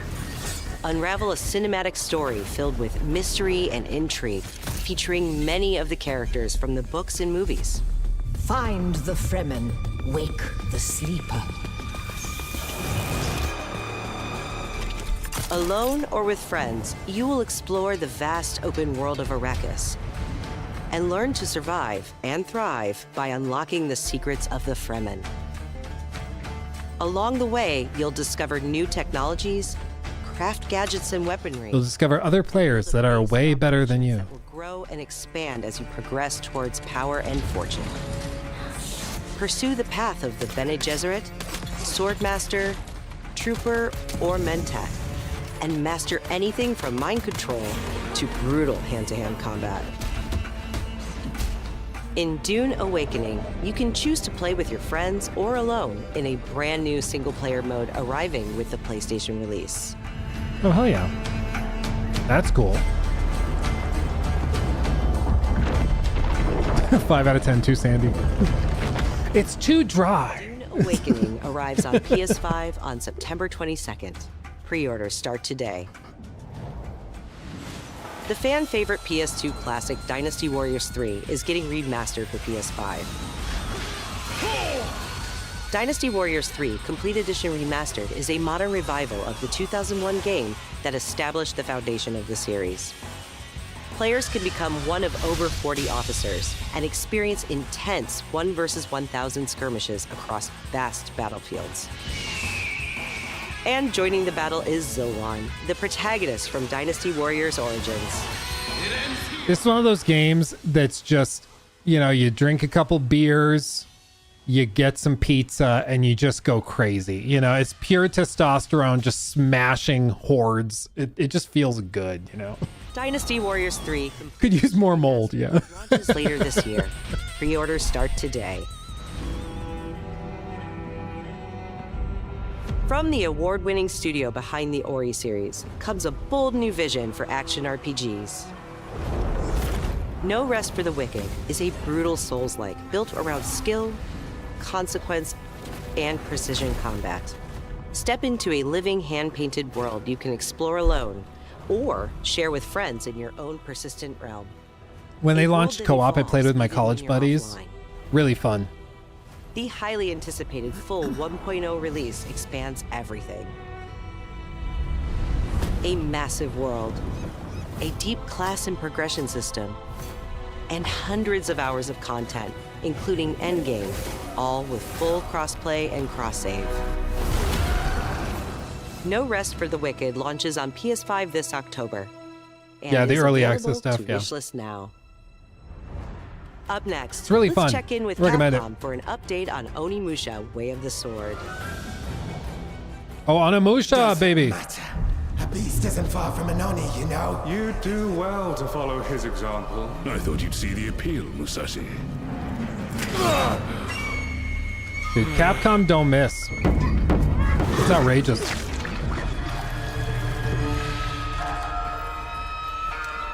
That castle on the mountain.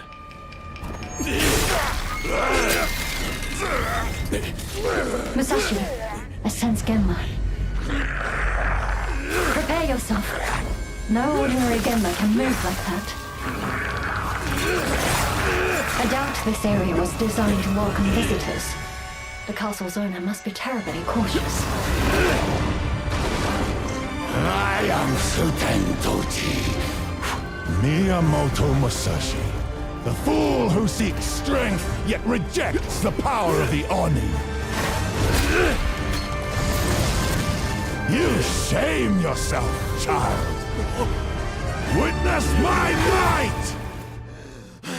If you live by the sword, fighting is everything. So you've lost. Will you swap the sword for a trowel?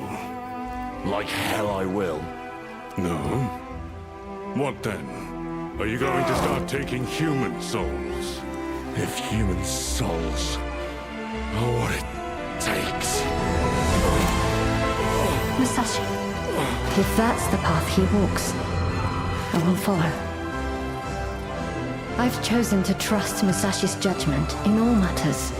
Ori departed. Give me every ounce of power that you have. In return. Then get going, Onimusha.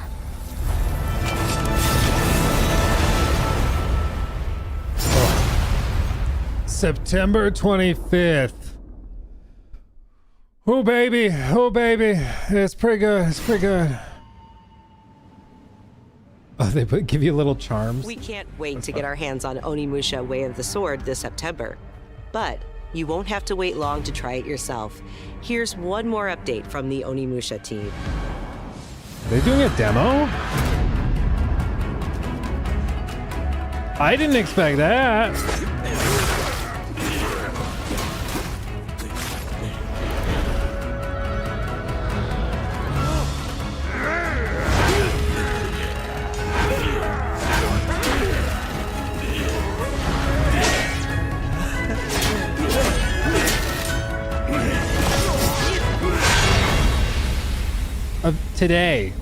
Today. What?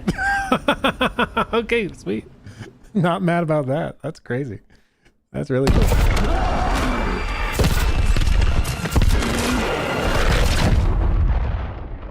Oh. Oh, this is oh crap, what's it called?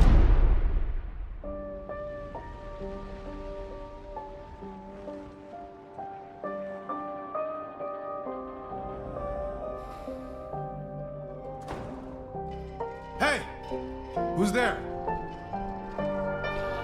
Simon. Are you there?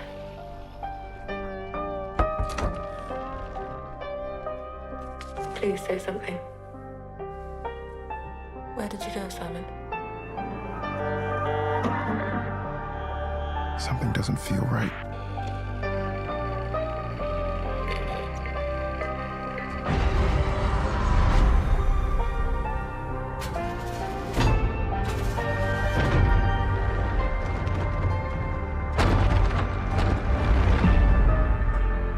Zoe? I'm sorry, Zoe? What are you doing here?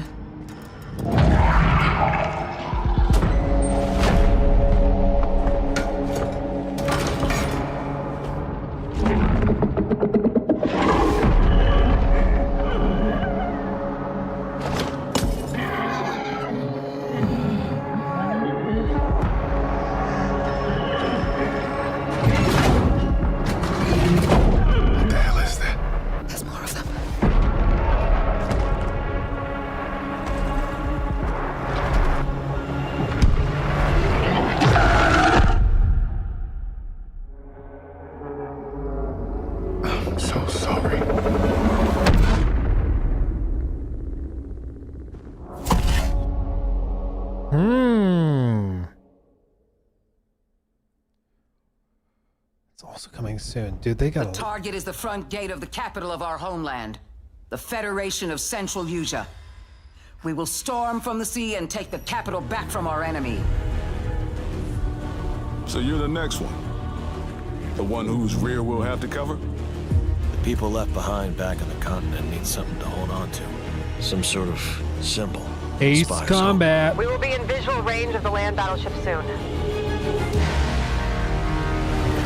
That's giant! Enemy artillery intensifying. Damn it! Where's Wings when you actually need him? All units return to base.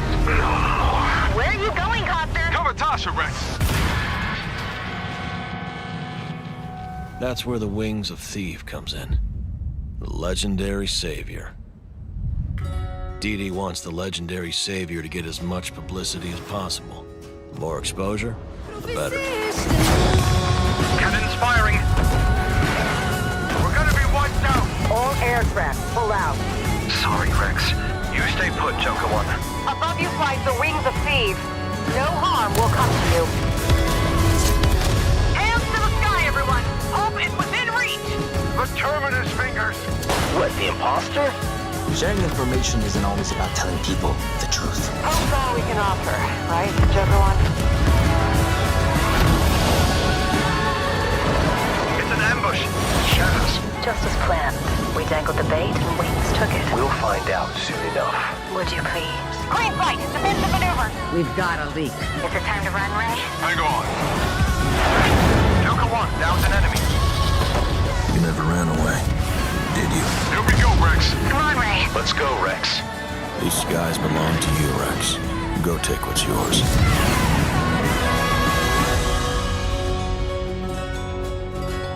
Oh.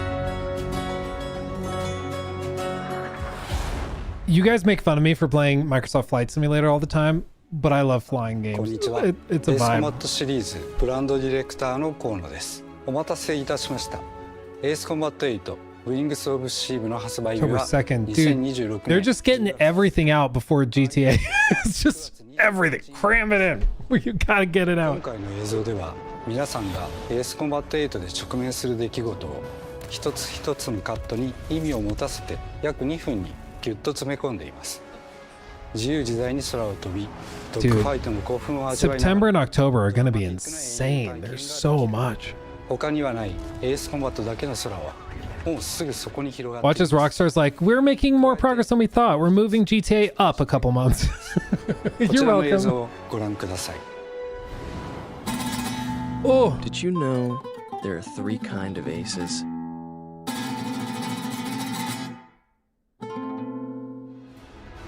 今回エースコンバット8 Wings of Steel にはダウンロード版はプレイオーダー特典としてパッケージ版には早期購入特典としてエースコンバット0ザ・ベルカンウォーの移植版がつくことになりました。ぜひ8と世界を同じくするストレンジリアルの世界をもっと深く楽しんでください。お知らせした通り発売まではあと少しです。出撃の準備を整えてお待ちください。ありがとうございました。 prepare for takeoff.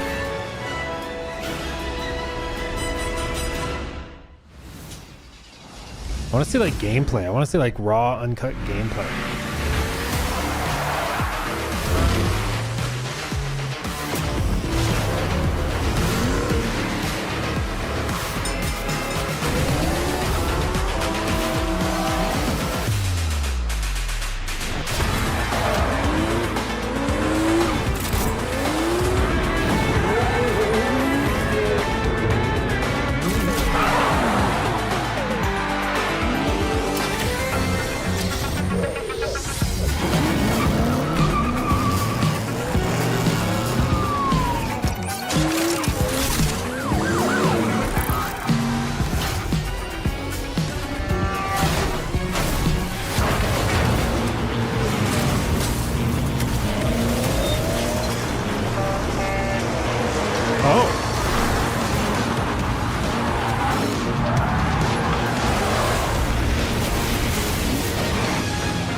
What?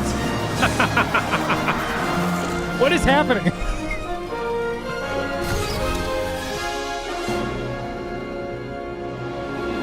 And cut! Great take. Think we got it. Yep, roll playback. Stuntman Hollywood. That tracks. That tracks.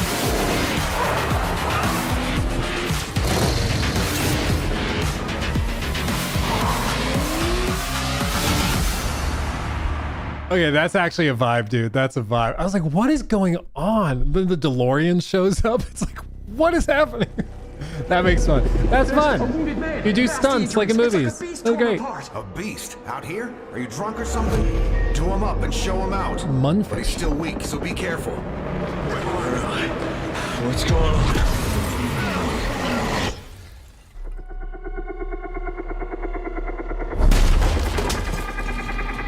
Oh, is this ill?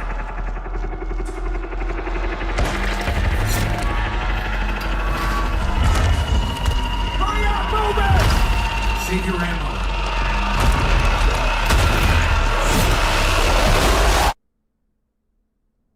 Die, bastard. And you're tough. Surprisingly lively for someone who just came out of a coma. If you want to survive, you gotta hustle.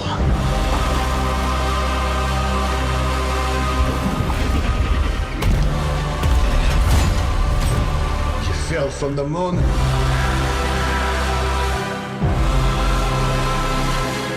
I will help you, but you must not go there. I'll take my chances. Turns out I'm a lucky man. You'll find nothing there but death.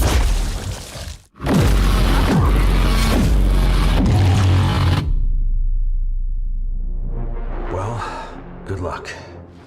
Keep quiet in there.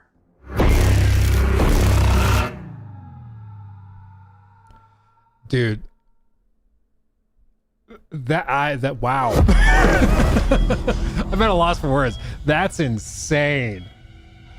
I haven't seen anything like that ever. Like, that was crazy. Something is coming. I have to go. It felt like an earthquake. But it was just a paperclip falling off a desk. The tiniest tremor before the main event. Jesse. I know what they put you through. You never had a chance.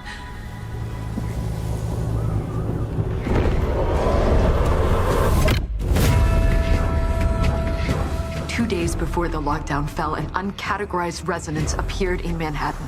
As things stand right now, Dylan, you're our only shot at survival.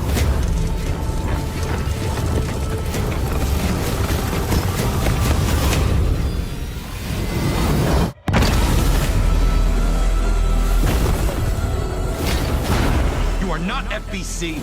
You're not even fucking human. The FBC locked me in that cell for years and forgot about me.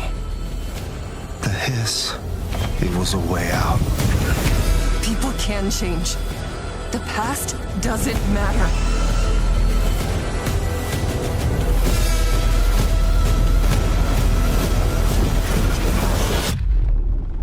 Dude, Who are you today? Their art direction is so good. It's so cool. Like, every shot looks like it could be a wallpaper. Like, oh. We're gonna have a lot of fun together.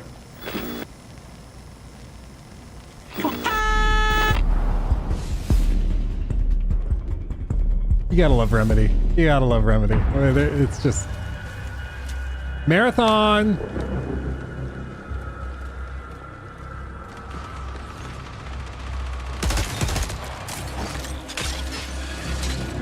Oh, I bet this is for that Destiny collab.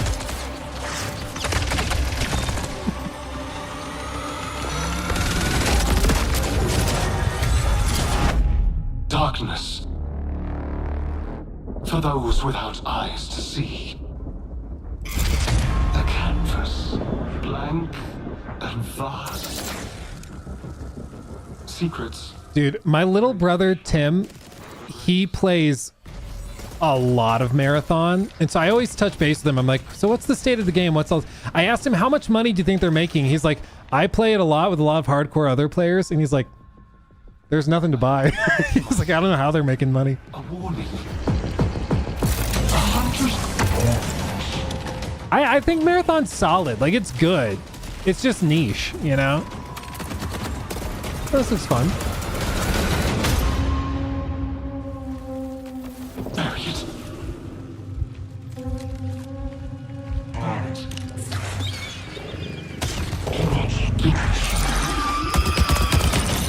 Oh.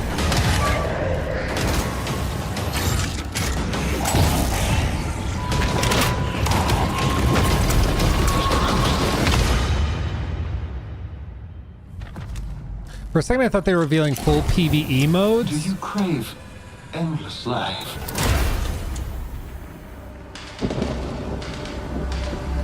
Is that what they're doing?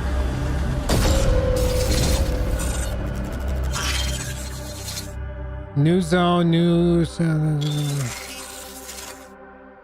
Okay, and then they're doing an open play. Okay. The dangerous and cutthroat world of Marathon expands today with its second season, Nightfall. And if you haven't checked out Marathon yet, Bungie announced an open trial period for the launch of Season 2. You'll also be able to pick up Marathon at a discount. Now, let's take a look at what's coming soon to PlayStation Plus. Up first, a beloved fantasy world is finally coming to PlayStation for the first time. RuneScape Dragon Wilds is an open-world survival game where you rise from survivor to dragon slayer. Play solo or with friends as you explore Ashenfall, a beautiful, dangerous new frontier in the RuneScape universe, where power is earned and every action deepens your mastery. With magic at your command, cross deadly terrain, mass forage in seconds, uncover hidden paths, and outmatch brutal monsters. I had never met RuneScape fans until I did New Game Plus. And Hunter and Jake are both like diehard RuneScape fans. And dude, they're on another level. I mean, they live and breathe it. The first time I met Jake, he was sitting at a table. He had his laptop open with his work stuff on half the screen and then RuneScape open on the other. Like during a business meeting. I was like, that's hardcore. Next up, here's a preview of games coming to the Classics catalog over the next few months. Okay. In June, battle colorful enemies with musical instruments in Guitaru Man, one of the most stylish rhythm games from the PS2 era.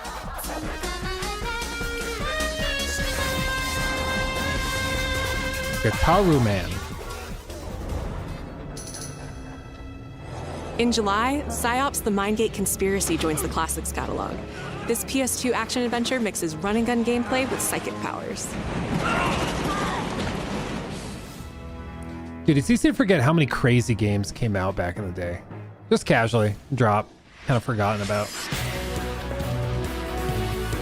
And finally, Onimusha Dawn of Dreams, a Capcom classic from 2006, launches later this year in August. It is wild to compare these older games to like the new one in the entry or in the franchise, you know? It's just crazy seeing how far they've come. It's wild. PlayStation.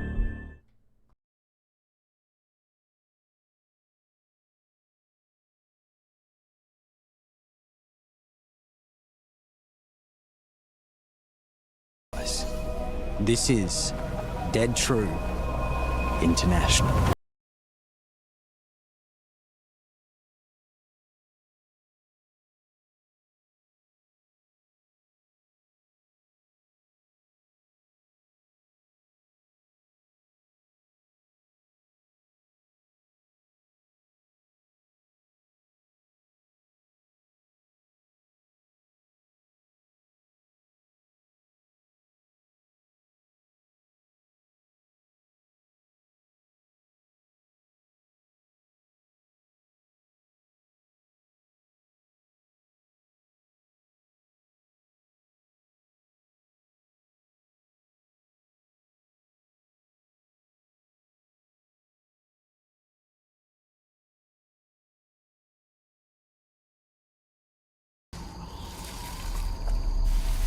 It's a monster.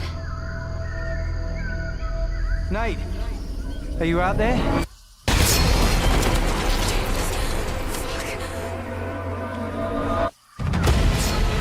We gotta go.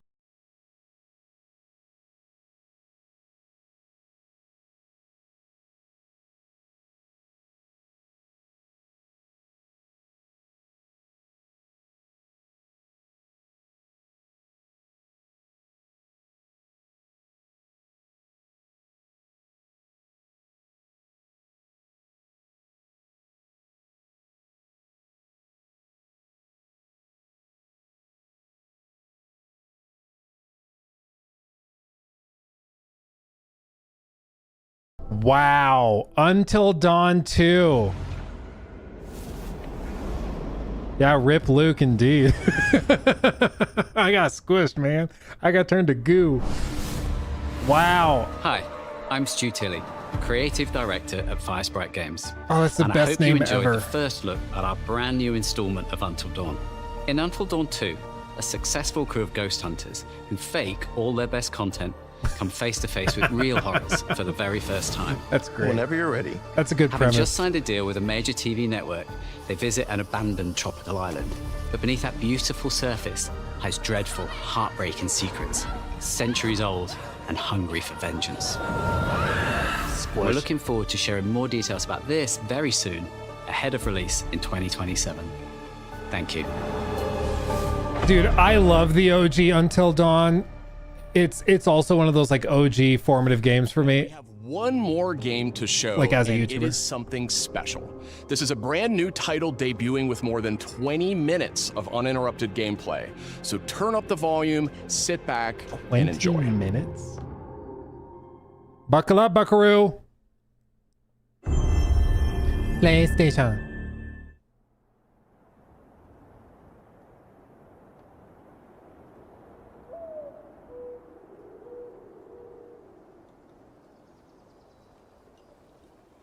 It's an audio experience. You're just supposed to listen. Sony Interactive Entertainment.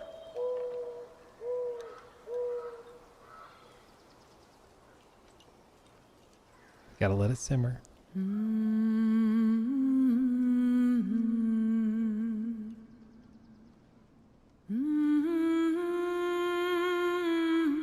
I know that melody. Corey. Corey's in chat. Corey. Have you heard of it now?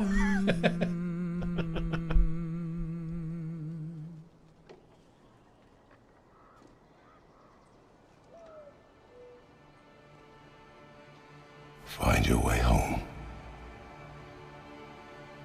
You are free.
That's how it starts, dude.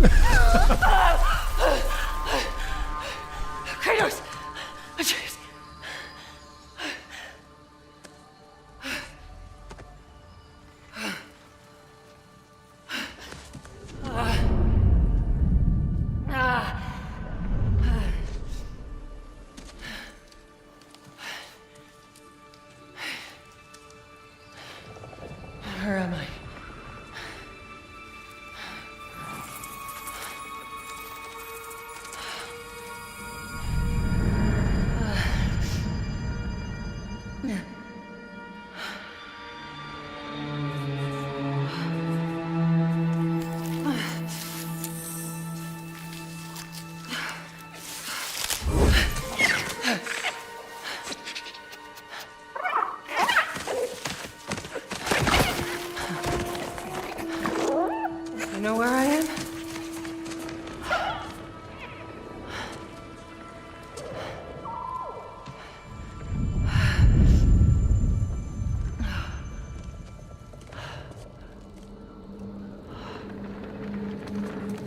Okay. Burned clothes. The pyre. It happened. They're starting on the path.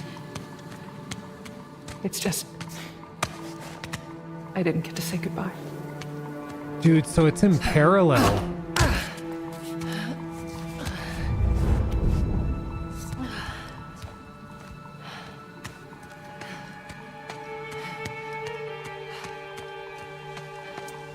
This definitely isn't the light of Alfheim.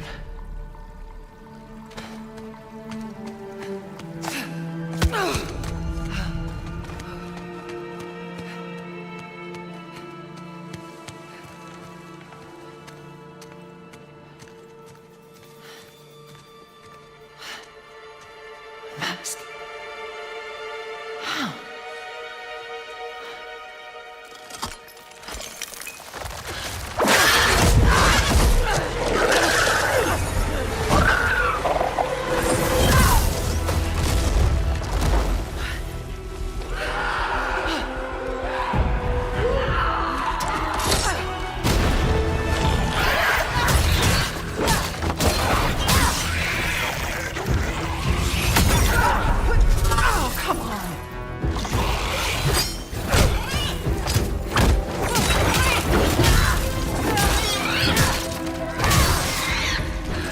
Oh, baby. That difficult.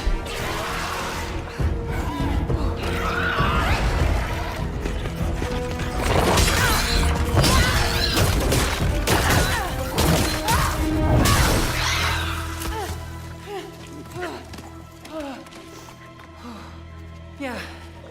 Armor. Good idea.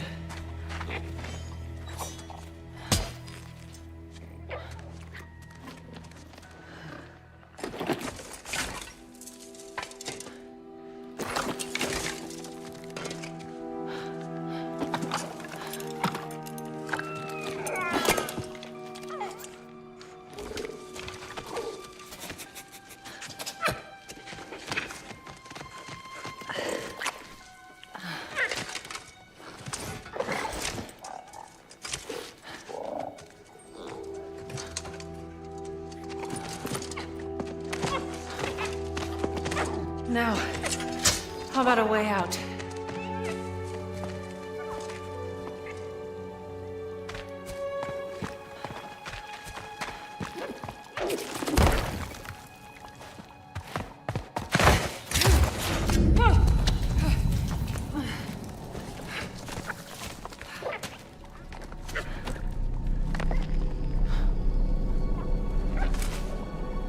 Guess I'll find my own way from here.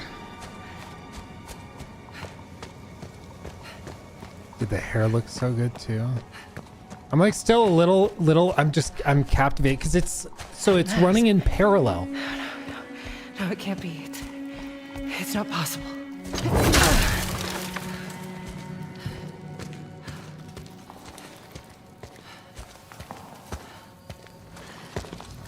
If there's another mask, their path isn't safe. I have to find a way back.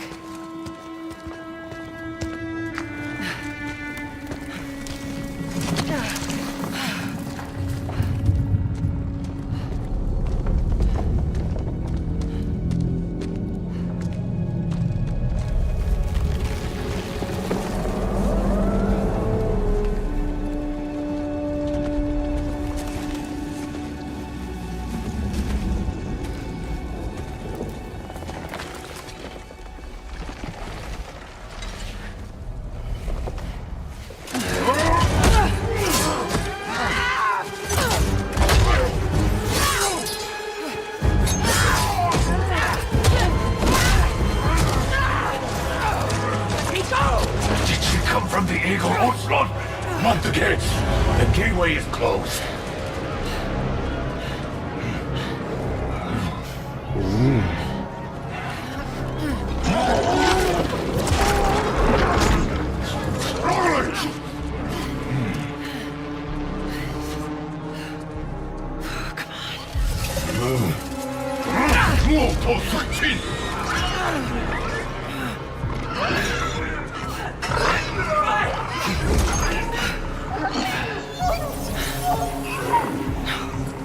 That creature.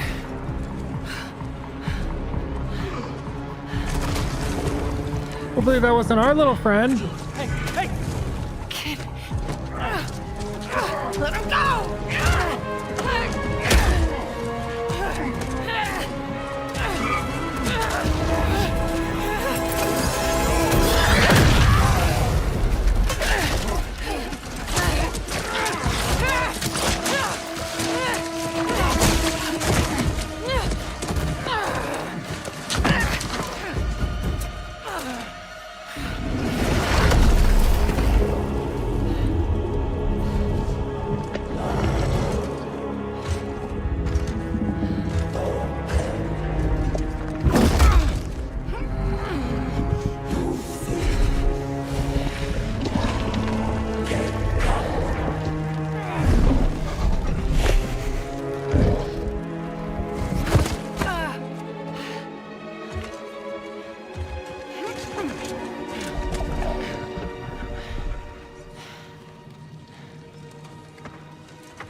Ow.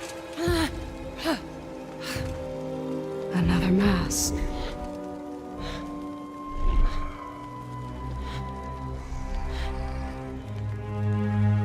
This is important to you. I wonder, do you think this could set you free?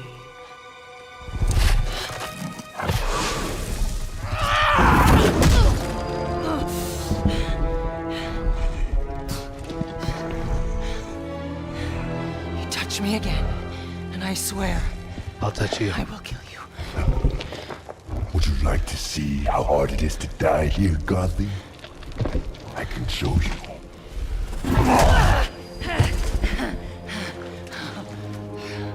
You can't keep me here. The gateway is closed. There is no escape.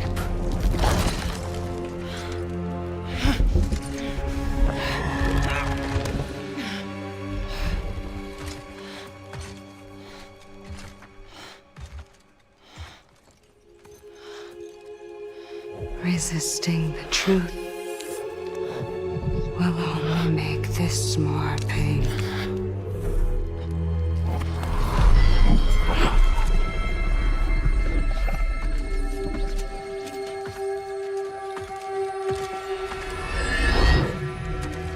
Segment. No, Betsy. I will handle that problem. You deal with our new pet.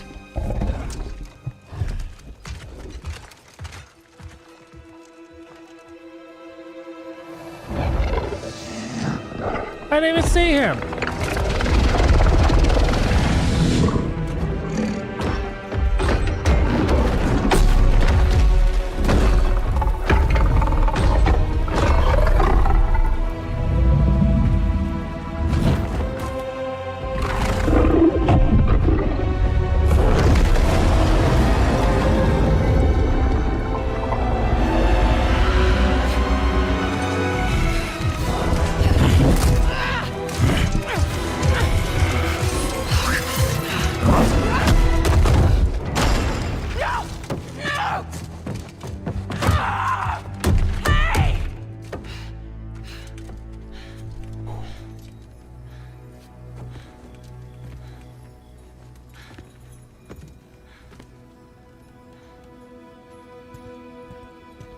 Okay.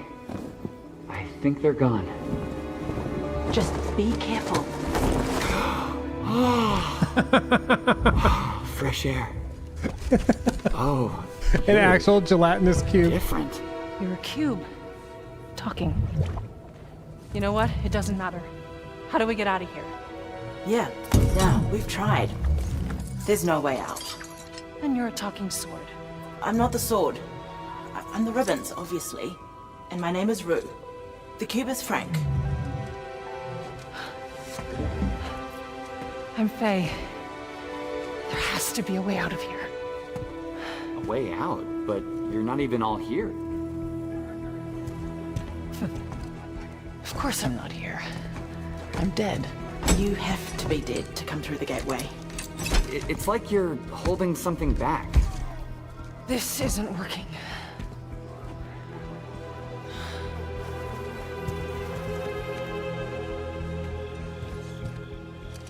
Where are we anyway? Afterlife of the gods? I call it the everyone. Afterlife of the gods. Great. So, what's the plan, boss? Not your boss, Frank.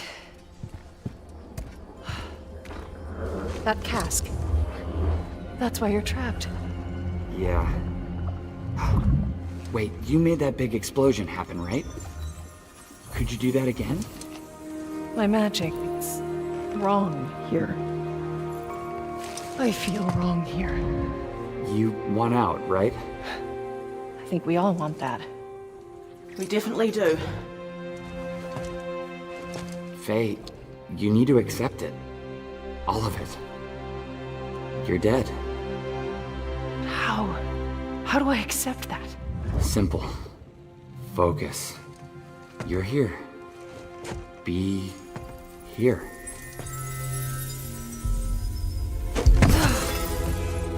But what if I need to be somewhere else? Then focus on what you do need.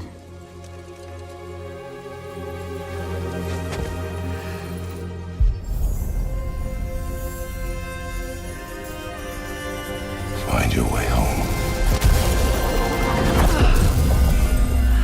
Hey, that's it. What were you thinking of? A promise. Okay, we'll take it. Now let's get out of here. Okay. Get ready.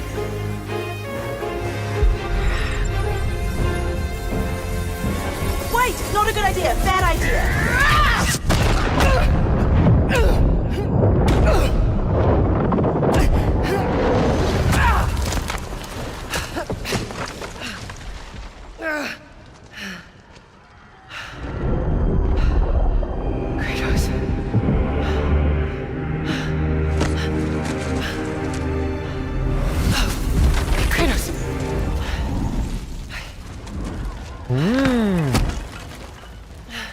The plot thickens.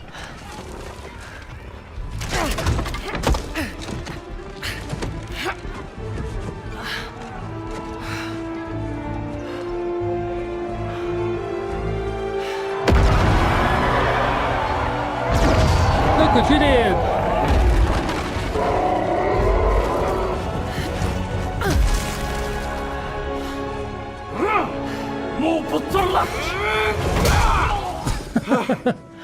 Rue? I think you should give her the sword. How do I know I can trust her? I'll give it back. I promise. Okay. Take it.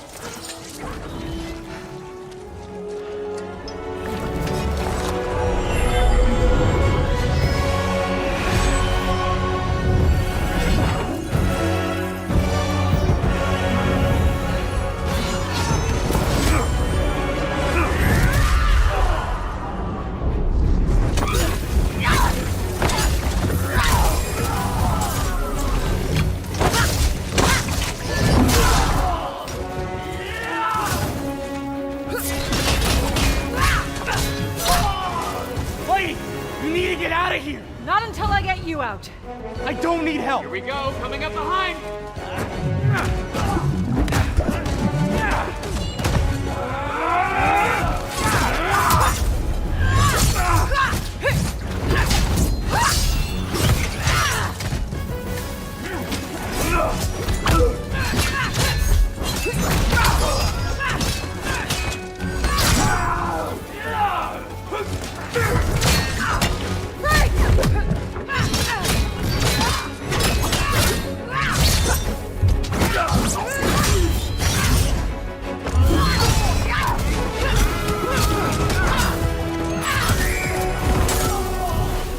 idea on opening that cage.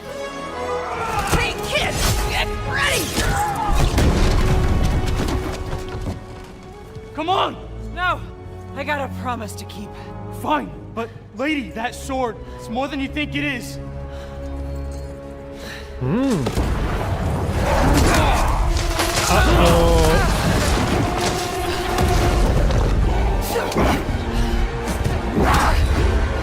I already told you! I will kill you.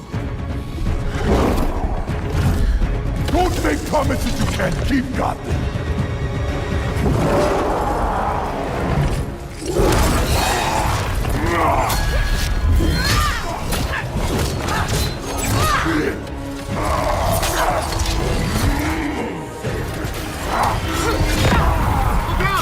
Try again! Faye, focus! Fire! I will wrench you thread by thread! You don't know what you wield. What is it?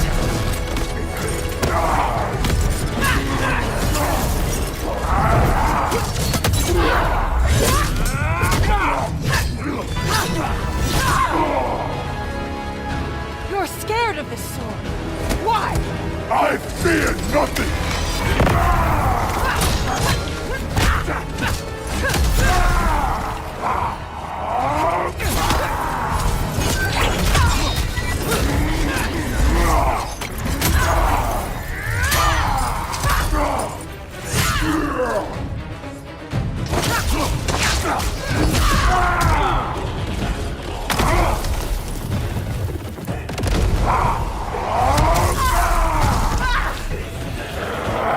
Just give up!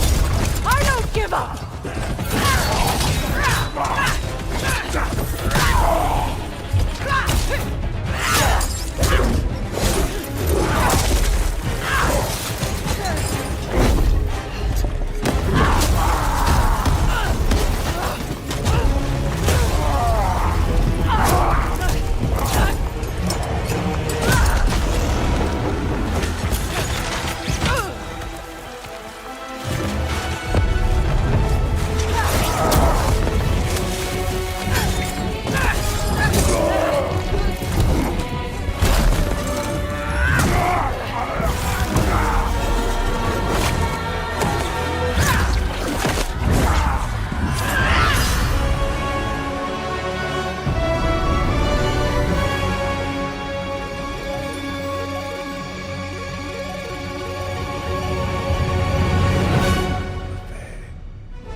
Golly, man.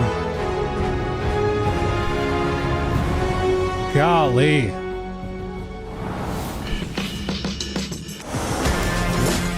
I have like so many questions narratively because I was just going off of like, oh, it's a prequel, so they're just going to explore what happened like before 2018, but it's starting at 2018, like as they begin the journey. So I'm just so curious. I'm so curious. That's crazy. It's also like the production value is insane. Like it's blowing my brain, dude. That's crazy. That's crazy. And 20 minutes too. I was not ready for that. Oh baby. Oh baby. Oh baby. Really, really solid. Really solid show. I mean, like I'm still like processing. I'm still processing. That's crazy. That's crazy. Man. That's crazy. Yeah, big ones, of course. Wolverine, we saw that. It makes sense they start that with start the show with that. I was not expecting Until Dawn 2. That's like a big surprise. I know some people were predicting it. I did not think we would see that. Ill also was a standout. I can't get over the gelatinous cube, dude. Like, I never would have guessed that that's going to be the companion, but dude, I'm kind of here for it. What else? Ace Combat, Silent Hill looks good. Ill also looked insane too. Like there's a lot there. There's a lot. Overall, I mean, a pretty dense show for what they've got. I mean, most of that stuff was 2026 targeting like October, September time frames. So they really packed it tight. Nothing really targeting, late in the window for next year. I'm just, man, sensory overload. Still no GTA 6. GTA 6 was never going to be here, man. It never was going to be here. Let's be totally honest. Like, it was never going to be here. Really crazy. Really, really crazy. Yeah, there's still people upset that that Destiny 3 wasn't shown in Bloodborne 2. That's funny, dude. One of the comments, I think they just froze chat, but no Destiny 3, go home, boys. Like, just leave. Back it up. No PSVR. Yeah, I think if they're gonna do PSVR, they're gonna tell you ahead of time. They're gonna tell you ahead of time. No, it's that's just how it is. No, with chat, every chat is always gonna be like this. Like even like people asking for GTA, Destiny 4, please, asking the real questions right there. No, chat always turns toxic inevitably. Like you have to have thick skin with it. It is how it is. But overall, I think most people are going to walk away from that pretty excited with everything that they saw. I mean, to highlight, so I guess let's go through the first ones, just kind of working our way back through with what we saw. Wolverine looks, I mean, it's kind of silly now to think that there was a period like a year ago when we weren't sure if they were going to have like gore. Like, we were worried that Wolverine was going to be like PG-13 Wolverine, and it was going to be like no blood effects. I know it's crazy now seeing this, but there was a time where we were worried that there was going to be no gore. Because historically, like, Insomniac has not really pushed the boundary there, but dude, they went crazy. Like, look how his back, as he takes damage, watch the like literal meat on his back get chewed up. And this like hole on his back will get bigger and deeper as he takes damage, revealing more of the like, it's not an exoskeleton because it's inside him, but you know what I mean? Like more of the, whatever that metal is. It's crazy. It's crazy. And the last shot with Wolverine for me is what really like broke my brain. It's this spot where like he jumps out and you'll see the bullets going through him, literally tearing through him as he jumps. Like, that's crazy, dude. That's crazy. It's pretty wild. It's pretty wild. So Wolverine, I think, looks really, really good. Also really intense kind of, I expect, the game's going to have pacing where it breaks it up. It's not going to be all crazy intense all the time, but I think that looks really, really cool. And they've done a really good job with that. So Wolverine, I'm pretty excited for. I think that's going to do really well. Combat looks crazy. Action looks crazy, which is kind of like the centerpiece for a game like this. You got to nail that, and it looks like they did. Other stuff like the action or the fighting games, I'm just not familiar with, so I don't really have a lot to say that would be like, I think, valuable. Rayman, dude, this looks really, really good. Really, really good. Again, this is a Ubisoft remake. That's crazy. Like, that they've managed to put together a remake that looks that wild. It's crazy. Like, it's absolutely wild. Beyond that, I mean, yeah, I might be rewriting my memory here. But I think they went straight in and they didn't show the Ubisoft logo until the very, very end, and it was just the little bitty text on the bottom. Yeah, like they didn't do a big Ubisoft splash screen. They didn't do anything like that. They just went straight to the game, and then at the very, very end, they were like, yeah, by the way, it's us. But it's crazy, dude.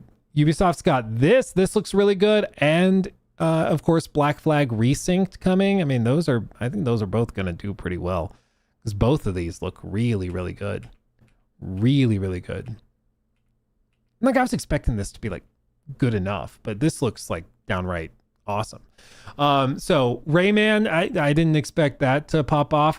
I like Dave the Diver. This though, I'm like, I don't know if it's gonna tickle the same itch for me. I don't know. I'll have to see more about this one. I'm not totally sold on this one yet. It's just very, very different. This one was, of course, what's it called? Kimuri. This one looks very interesting just because it's the art direction is absolutely stellar, but it's one of those games I think you'll need to get your hands on. If a game could benefit from a demo, I think this is one that could really benefit from it. Tomb Raider continues to look really, really solid. They've of course pushed it to February, I believe they said. I think that makes sense. Give it a little like its own slot, let it have its own little beat and moment. This one, which is like the Jurassic Park stealth, it's almost, you know what it reminds me of? It reminds me of Outlast, but with dinosaurs. And I kind of love that. Like, I'm down for that. I love dinosaurs just in general, and seeing like a survival game, stealth survival game, I'm here for that. Dude, isn't it crazy? These things were real. Okay, you might think that this is like exaggerated. No, dude, there were actual, like, I forget the name of that one exactly, but they were huge. They're freaking gigantic, dude. It's absolutely wild. So that one looks really, really good. Phantom Blade Zero continues to look really, really good. Onimusha continues to look really, really good. No shocker. Probably the biggest just like what moment was that they're doing a demo dropping today for Onimusha.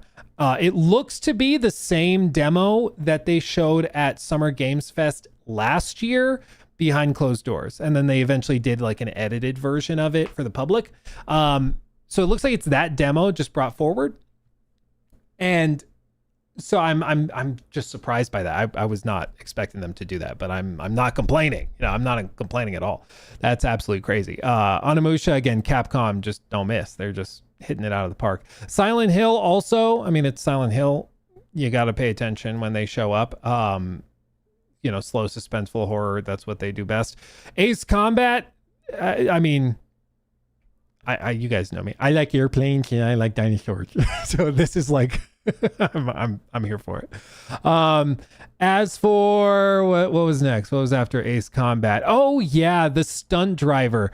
Dude, I was trying to figure out what this was. I was like, is this just like Need for Speed? Is this going to be like an Asphalt, but console version or whatever? And then they brought out the DeLorean with the da-da-da-da-da-da-da-da. It's like, what is going on? And then it's revealed that it's Stuntman Hollywood, where basically you reenact and recreate like stunt scenes while driving. And it just is like the ultimate excuse to have basically a racing game with like really crazy over the top sets and setups and stuff. And I'm not, I did not expect that, but it looks really good. Munfish, dude, this game, a lot of people, it's captured on PS5 Pro, they say. A lot of people were thinking that this game was like straight up fake. It looks absolutely insane. I don't think I've seen something like this in my life. Like the gore system is like Dead Island on another planet. Like it's absolutely outrageous. Like no joke, this game's gore system will probably single-handedly cause like mass demonetizations. Like it's actually something you have to consider when you're like making videos and content for games, because like this game is so intense and crazy. I don't know if I'd even be able to like make videos or make like TikToks or stream it. Like it's that intense. Like this is crossing past for most like platforms. This is crossing over like M for mature. It's crossing into like NC-17. Like it's crossing into, you can't just casually make a video on it. Like if we're doing videos on this game, we're probably having to do them locked behind the member only paywall or something, because you just can't put it out on the channel normally. There's no other option. It's just crazy. I can't think of another game that's on that level. Really, really intense. Remedy, they continue to just, I mean, it's Remedy. Art direction's crazy. Set pieces are wacky and psychedelic.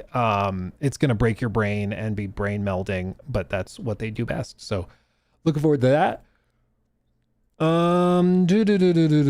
Marathon.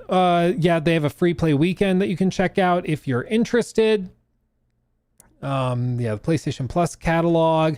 Until Dawn 2. This is not being done by the same team. Until Dawn's moved around, and the Until Dawn-esque games have moved around. So, of course, Supermassive did the original one. They then did, I think, Little Nightmares 3, I want to say, was what they did most recently. But for whatever reason, they're not doing this one. And so this is a separate team, looks like full Unreal Engine 5. These games are always kind of kitschy, campy, and almost like B-movie, you know, like they know they're being like campy a lot of the time, but I kind of love that. You know, I loved The Quarry, even though The Quarry has like plenty of kind of like cringe, roll your eyes moments, but I just kind of love it. And this looks to have a lot of that as well, which is perfect. I also kind of like the idea of pushing myself off a cliff. I kind of like the idea of the cast being like ghost hunters, but as he said, they're ghost hunters who typically fake all their content. So like they're basically a cast of cringy TikTokers. So it might be one of those games where you just, you know, let out some frustration and push everybody off cliffs. So there you go. I can't wait for the deep fakes that put my face on this guy. Oh, squish. This, I'm going to be real. This gave strong, like, aim for the bushes. You got it. Aim for the bushes.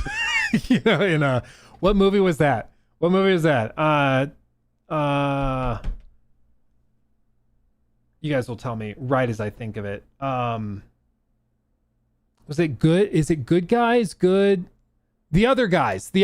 Thank you. Yeah, aim for the bushes, and then they just straight off onto the sidewalk. That same vibe. So I'm excited for this one. I love Until Dawn. We actually go back to it like once a year and replay Until Dawn. Me and my wife, and we just love it. It's a vibe. And that brings us, of course, to God of War. I kind of wish they had said how it's supposed to be pronounced. It's I think Lufay, because it's Fey. I don't think it's Laffy, so I'm guessing Lufay, maybe. I'm not exactly sure. But what blew me away about this one is that it is, of course, like a spin-off, but it's told in tandem, so it's not a prequel. It's following her journey after the Pyre, which I was not expecting. I was expecting like a full prequel. I'm guessing we'll have like story exposition that happens, like covering what happened before. But yeah, that was genuinely surprising. Even I think the leaks were saying that it was going to be full prequel. I don't think the leaks even got this right, which is fascinating. Production value is of course off the charts, and just crazy high fidelity. Even like little stuff that you'll see when like combat starts, if you watch her facial animations even during combat, it's all actually animated, so her face and eyes are moving where they should. She's grunting and grimacing when she should. It's all just the attention to detail, as always, is outrageously high. Cutscenes look insane. One thing, dude, there was one line. So of course her design, her design is very Egyptian, right? With the serpent. It's very Egyptian. But she says one line. I think it's like right here. Hold on. Load.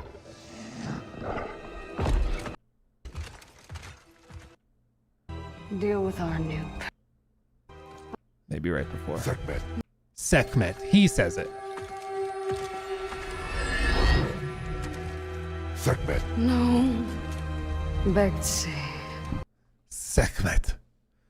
And dude, if you're just gonna casually mention and confirm what we thought, which is that you're referencing Egyptian gods. Like we already thought she looked kind of Egyptian, but then to reference specifically Sekhmet. So that is what we're doing. I think we're mixing in, kind of folding in some Egypt, maybe a little bit of Mayan, maybe a little bit of China, whatever. Like I think they're taking all of these different mythologies and they're kind of mixing them in, because this is like the aftermath, or not aftermath. This is the afterlife for gods, which opens the door to put all of them and to experiment with all of them, without having to necessarily rewrite lore from previous stuff. So it like opens it up fully. Now I don't think she's Sekhmet. This doesn't give me the vibe of lion, of course, but who does she summon? Handle that problem. You deal with our new pet. China. Yeah. Imagine Jesus is there. See?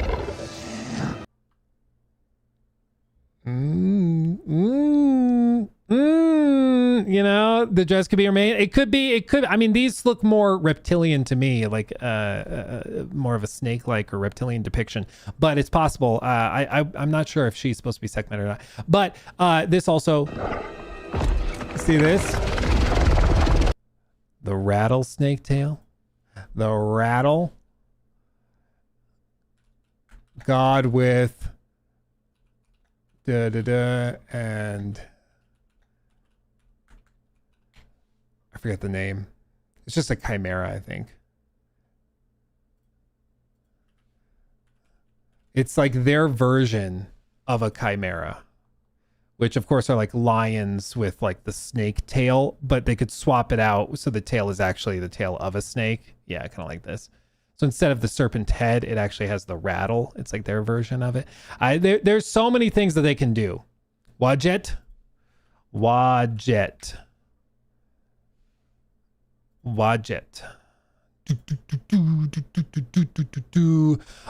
Ancient Egyptian cobra goddess who served as the patron and protector of Lower Egypt, known as the Green One. She personified the fertile Nile Delta and was the fierce, watchful guardian of the pharaohs. Yeah, she looks much more Wadjet to me. That lines up. I think that she's probably Wadjet. Yeah. They might have said it.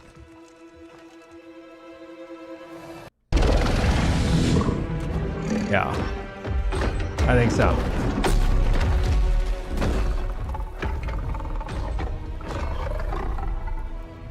Scaly boy. Dude, I can't wait to see the deep dives people do on like who each of these gods are supposed to be and how they tie into everything else.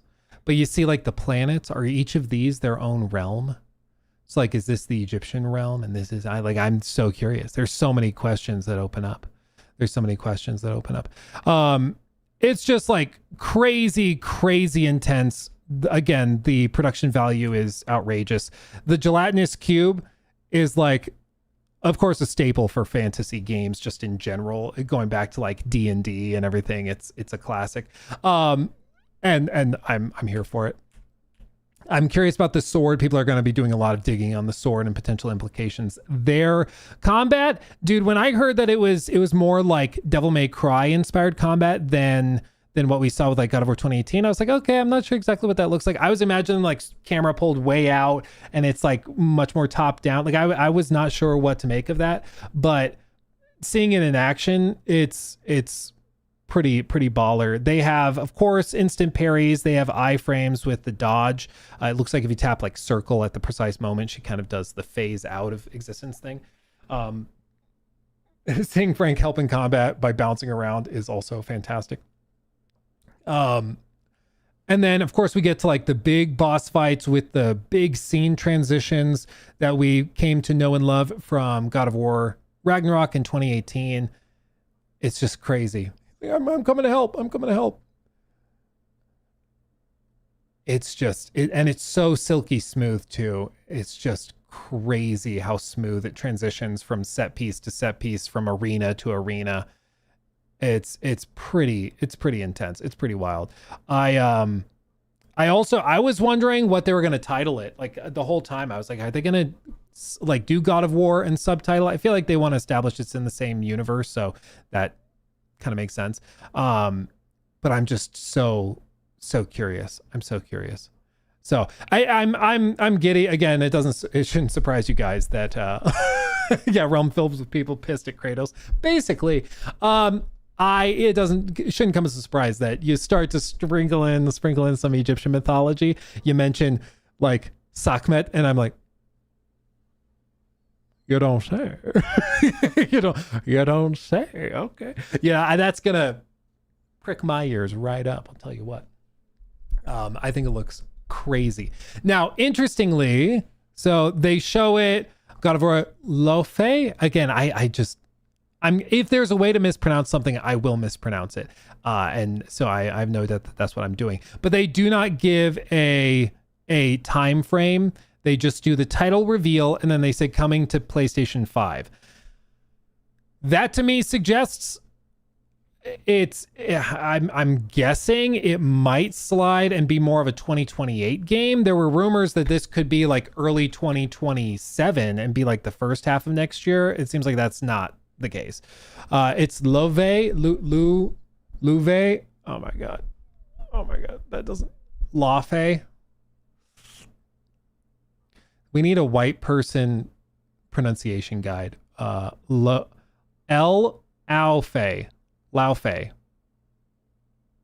That still feels weird. Low fee.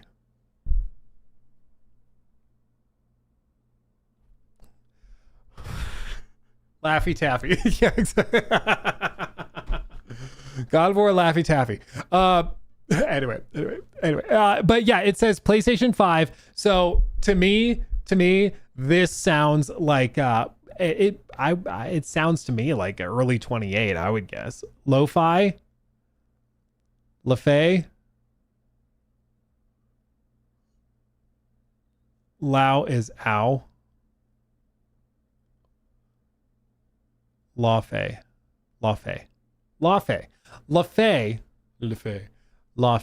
God of War Lafe. Lulufe?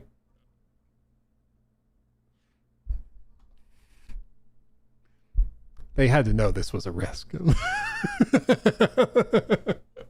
Luffy. There's going to be mispronunciations galore. I'm going to tell you what. That's crazy. Yeah, pretty wild. Pretty wild. Google Translate, bro. Is it? Oh, apparently it's also an Icelandic singer who's performing in South Korea in just a few days. Who knew? I mean, who knew? I mean, come on. Pronunciation, dude, it's like leve in English. Lave or simply le. She prefers and accepts leve. This is for the singer though.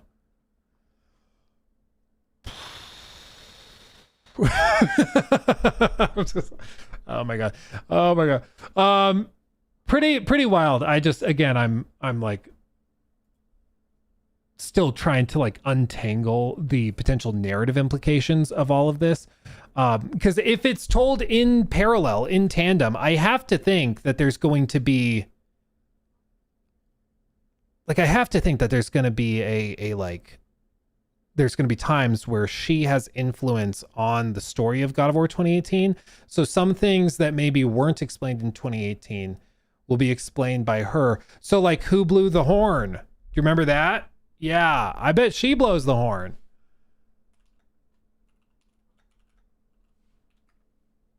You remember the horn? Dude, there's entire videos on this.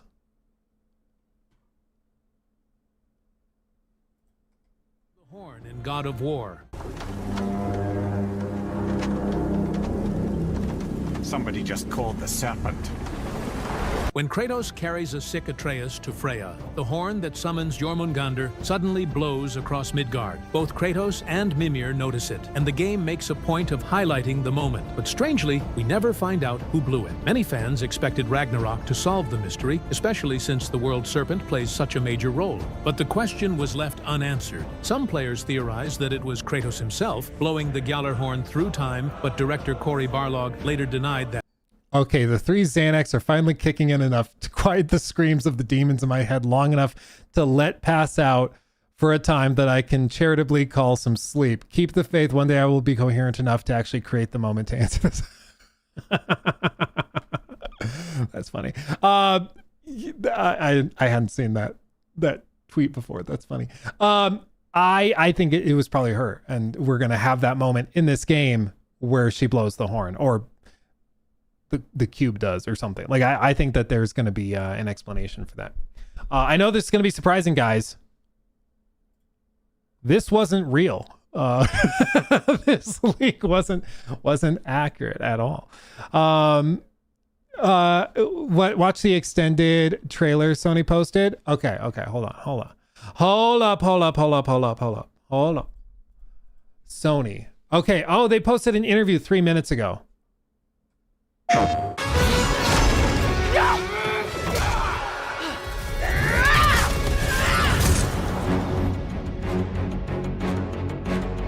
Hello, everybody. My name is Cory Barlog. Hi, Cory. I am the head of creative here at Santa Monica Studio, and I am excited to be coming here to talk to you a little bit about the God of War franchise as we're expanding out, TV, some games, but most importantly, most specifically for today, we're here to talk about God of War Lao Fei. Lao Fei.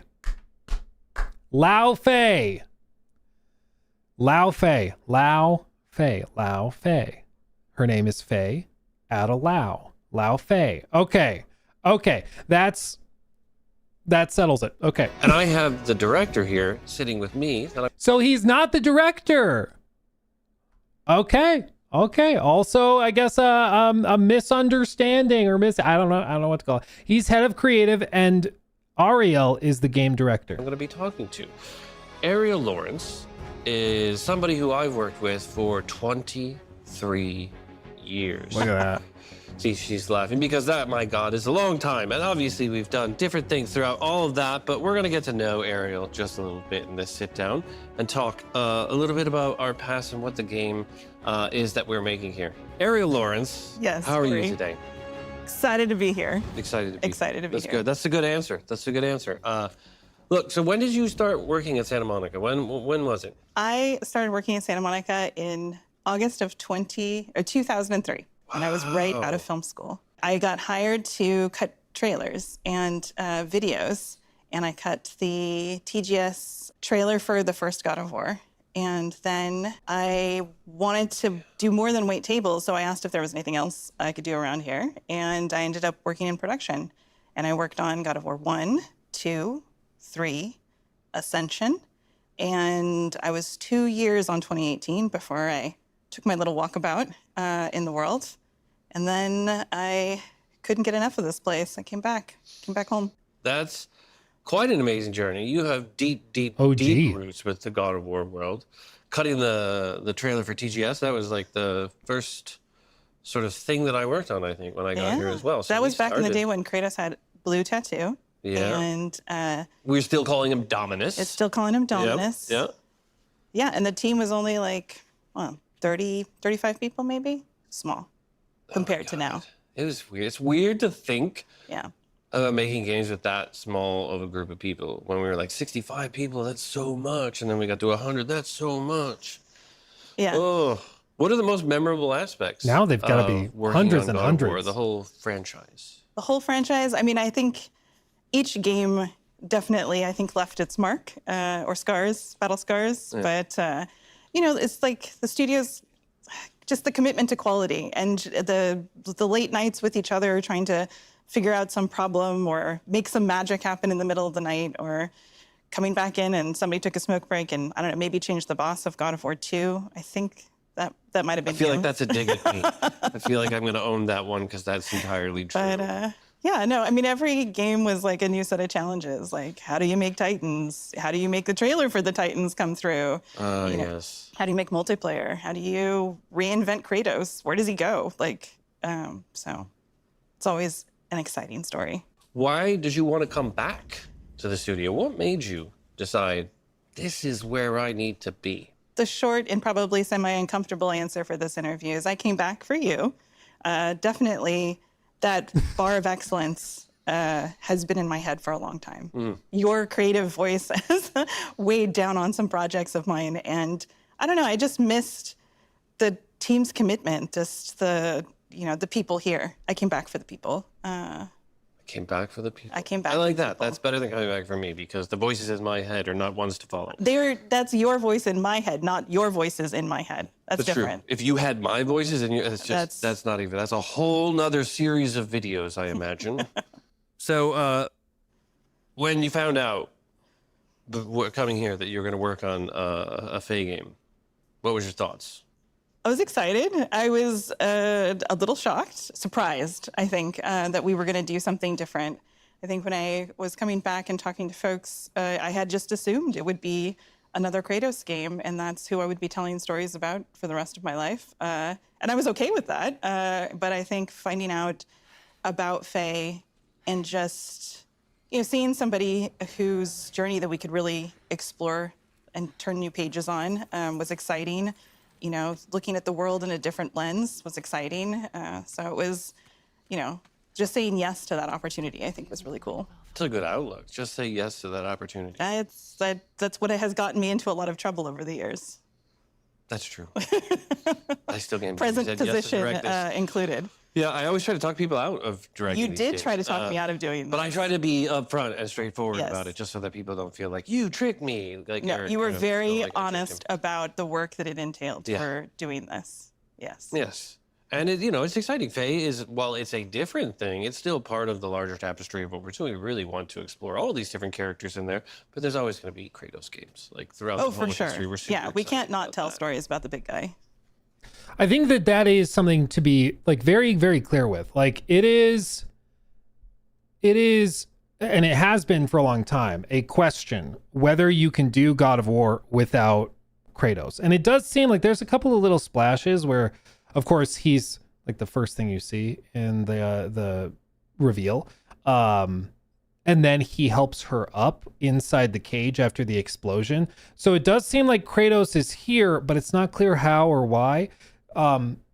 Maybe it's just like psychological. Maybe there's something going on where like,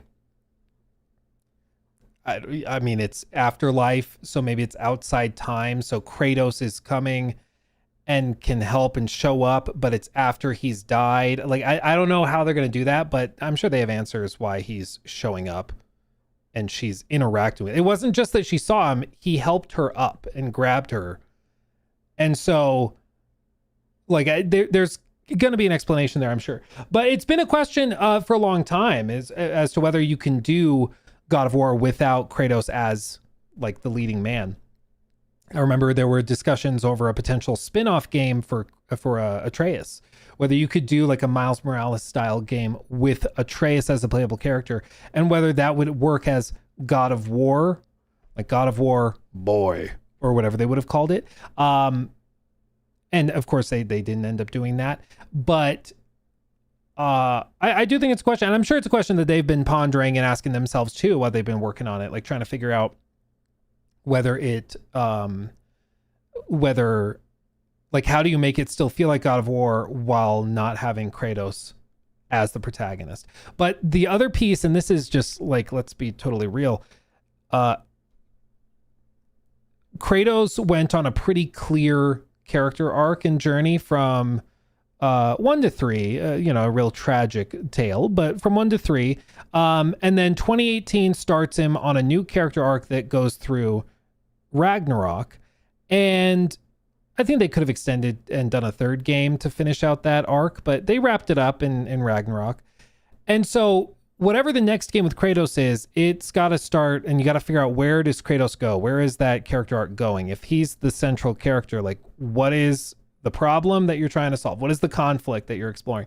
And I'm not sure what that's going to be. Like it could be that you know, with 2018, of course, the arc was like fatherhood and trying to figure out how to be a father and how to learn to love again and all this. Like, there's so many aspects to it, but with next game, we don't know really where they're going.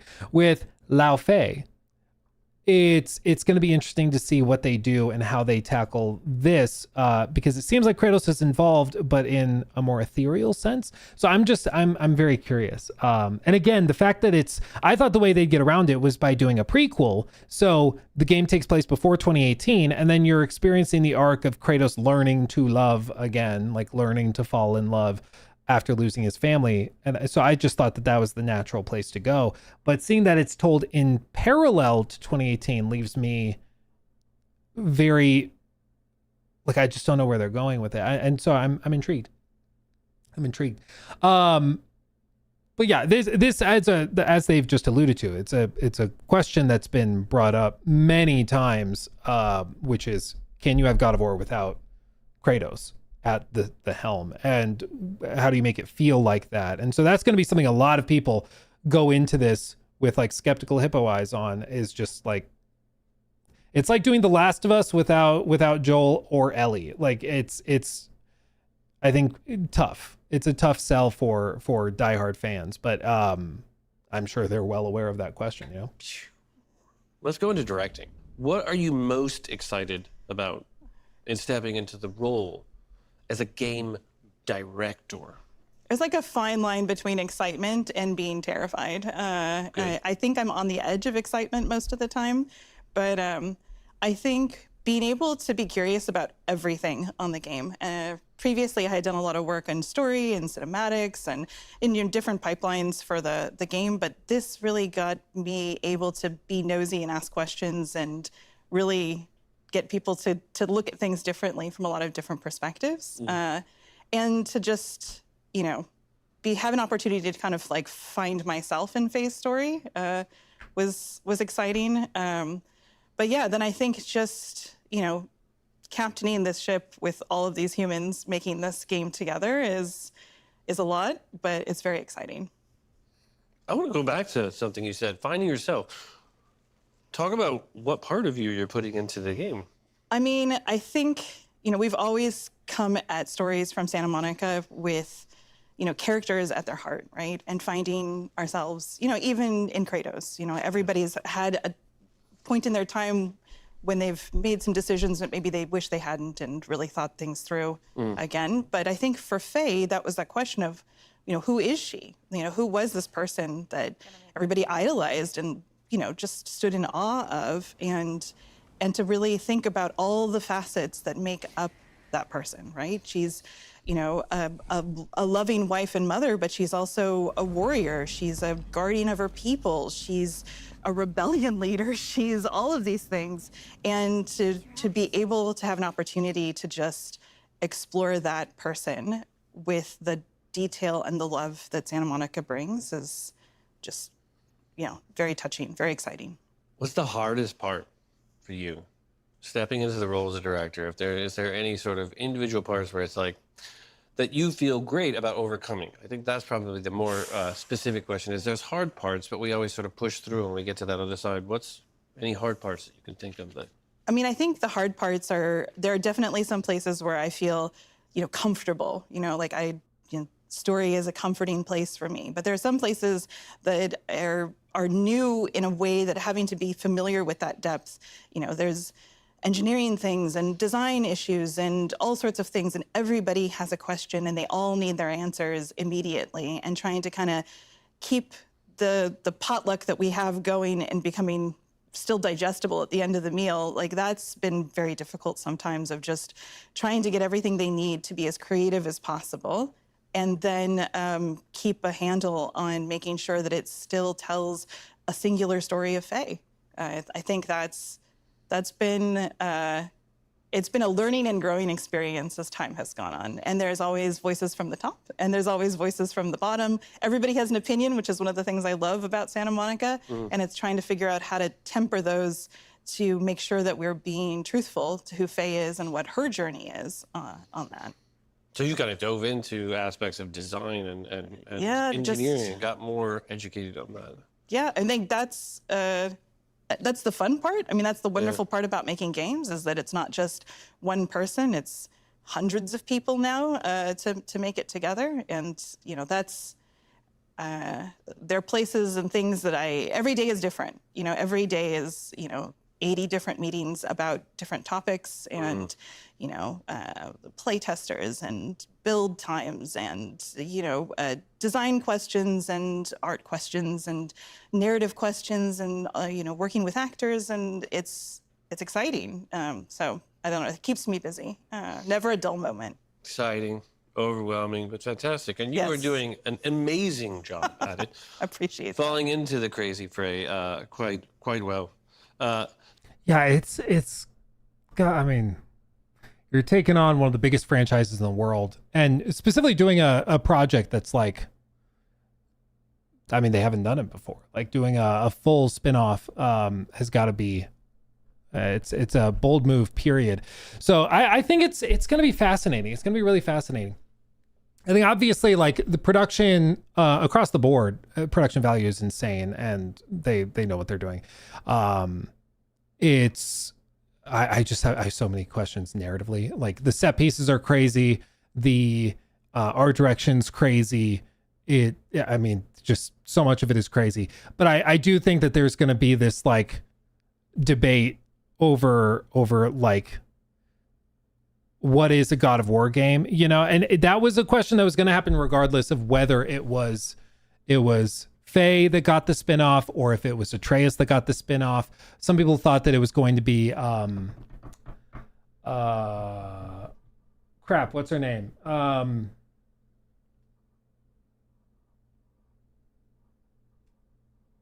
blanking on her name. Crow lady. Freya. Thank you.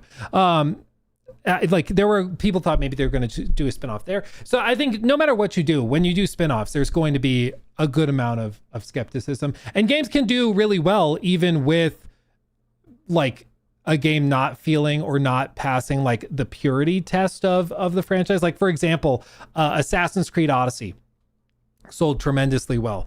I think most people would agree Assassin's Creed Odyssey is not exactly an Assassin's Creed game. I mean, like really, I really like it. Doesn't feel like an Assassin's Creed game, but it's still like very, very good and people like it. And so with this, I think it's going to be fascinating to see how they interweave the story of 2018 in with this, in with like, where does Kratos show up? Because obviously it's God of War, Lao Fei. So like, where does the God of War show up and how does that work? Thank God it's not Atreus. I think either way, like it's clear, and it has been clear for a long time, that they started 2018 with Faye's story written out, knowing where they wanted to go with it. Like that was something they intended from the start. So I'm not surprised that they chose to do a game with Faye. But I'm mainly intrigued at like, how do they balance that out to make it feel like God of War while also having a new protagonist and seemingly basically a new cast across the board. I mean, it's one of the benefits of doing like a prequel is that you can bring familiar characters in that people know either from before or after. And so, you know, you might run across Mimir before he ends up in the tree. You might run across, you know, you can do stuff like that. Of course, Kratos being there. But with this being told in parallel, it seems as though it's going to largely be a new cast, which is very, very interesting. Frank needs a solo game, dude. An actual gelatinous cube game, that would be baller. So either way, I'm intrigued. I'm very, very intrigued. 20 minutes of gameplay deep dive. I was not expecting. I'm going to continue going through the interview. I've just run out of time. It's 5 o'clock. So I'm going to continue going through that, and maybe we do like a follow-up video on it and we can tackle that. But yeah, it's going to be fascinating. Overall, I think a really, really solid show. I was very pleasantly surprised to get like gameplay deep dives and again, I can't get over Ill looks insane. And Until Dawn 2, that was a surprise. There were a lot of like, okay, and that's exactly what I was hoping for. So that's PlayStation show in the books. We have on Friday, of course, Summer Games Fest. That's expected to have a good number of reveals as well. And then we have, I want to say on Sunday, I think we have Xbox's show. So we're just getting all of it out there, man. It's all here. It's all flowing. It's pretty crazy, but it's a good time. It's a good time. There's always going to be more to talk about. I'm still processing. So buckle up for that. With that, I appreciate all of you guys for hanging out with me. Like I said, we paused ads and super chats and everything while we went through this so they wouldn't be disruptive. I appreciate you guys who sent that stuff. Truly.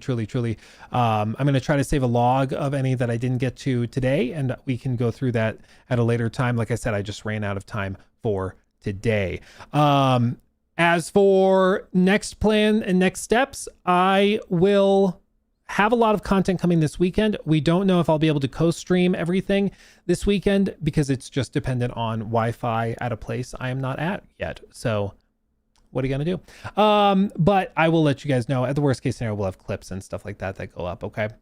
That'll be great. I appreciate you guys. Thank you so much for chilling. Thanks you so much for hanging out. Much love. We will be back soon, and I will see you in the next stream or video, whatever comes first. Much love, okay? Hugs and kisses, everybody. Have a wonderful time. Mwah!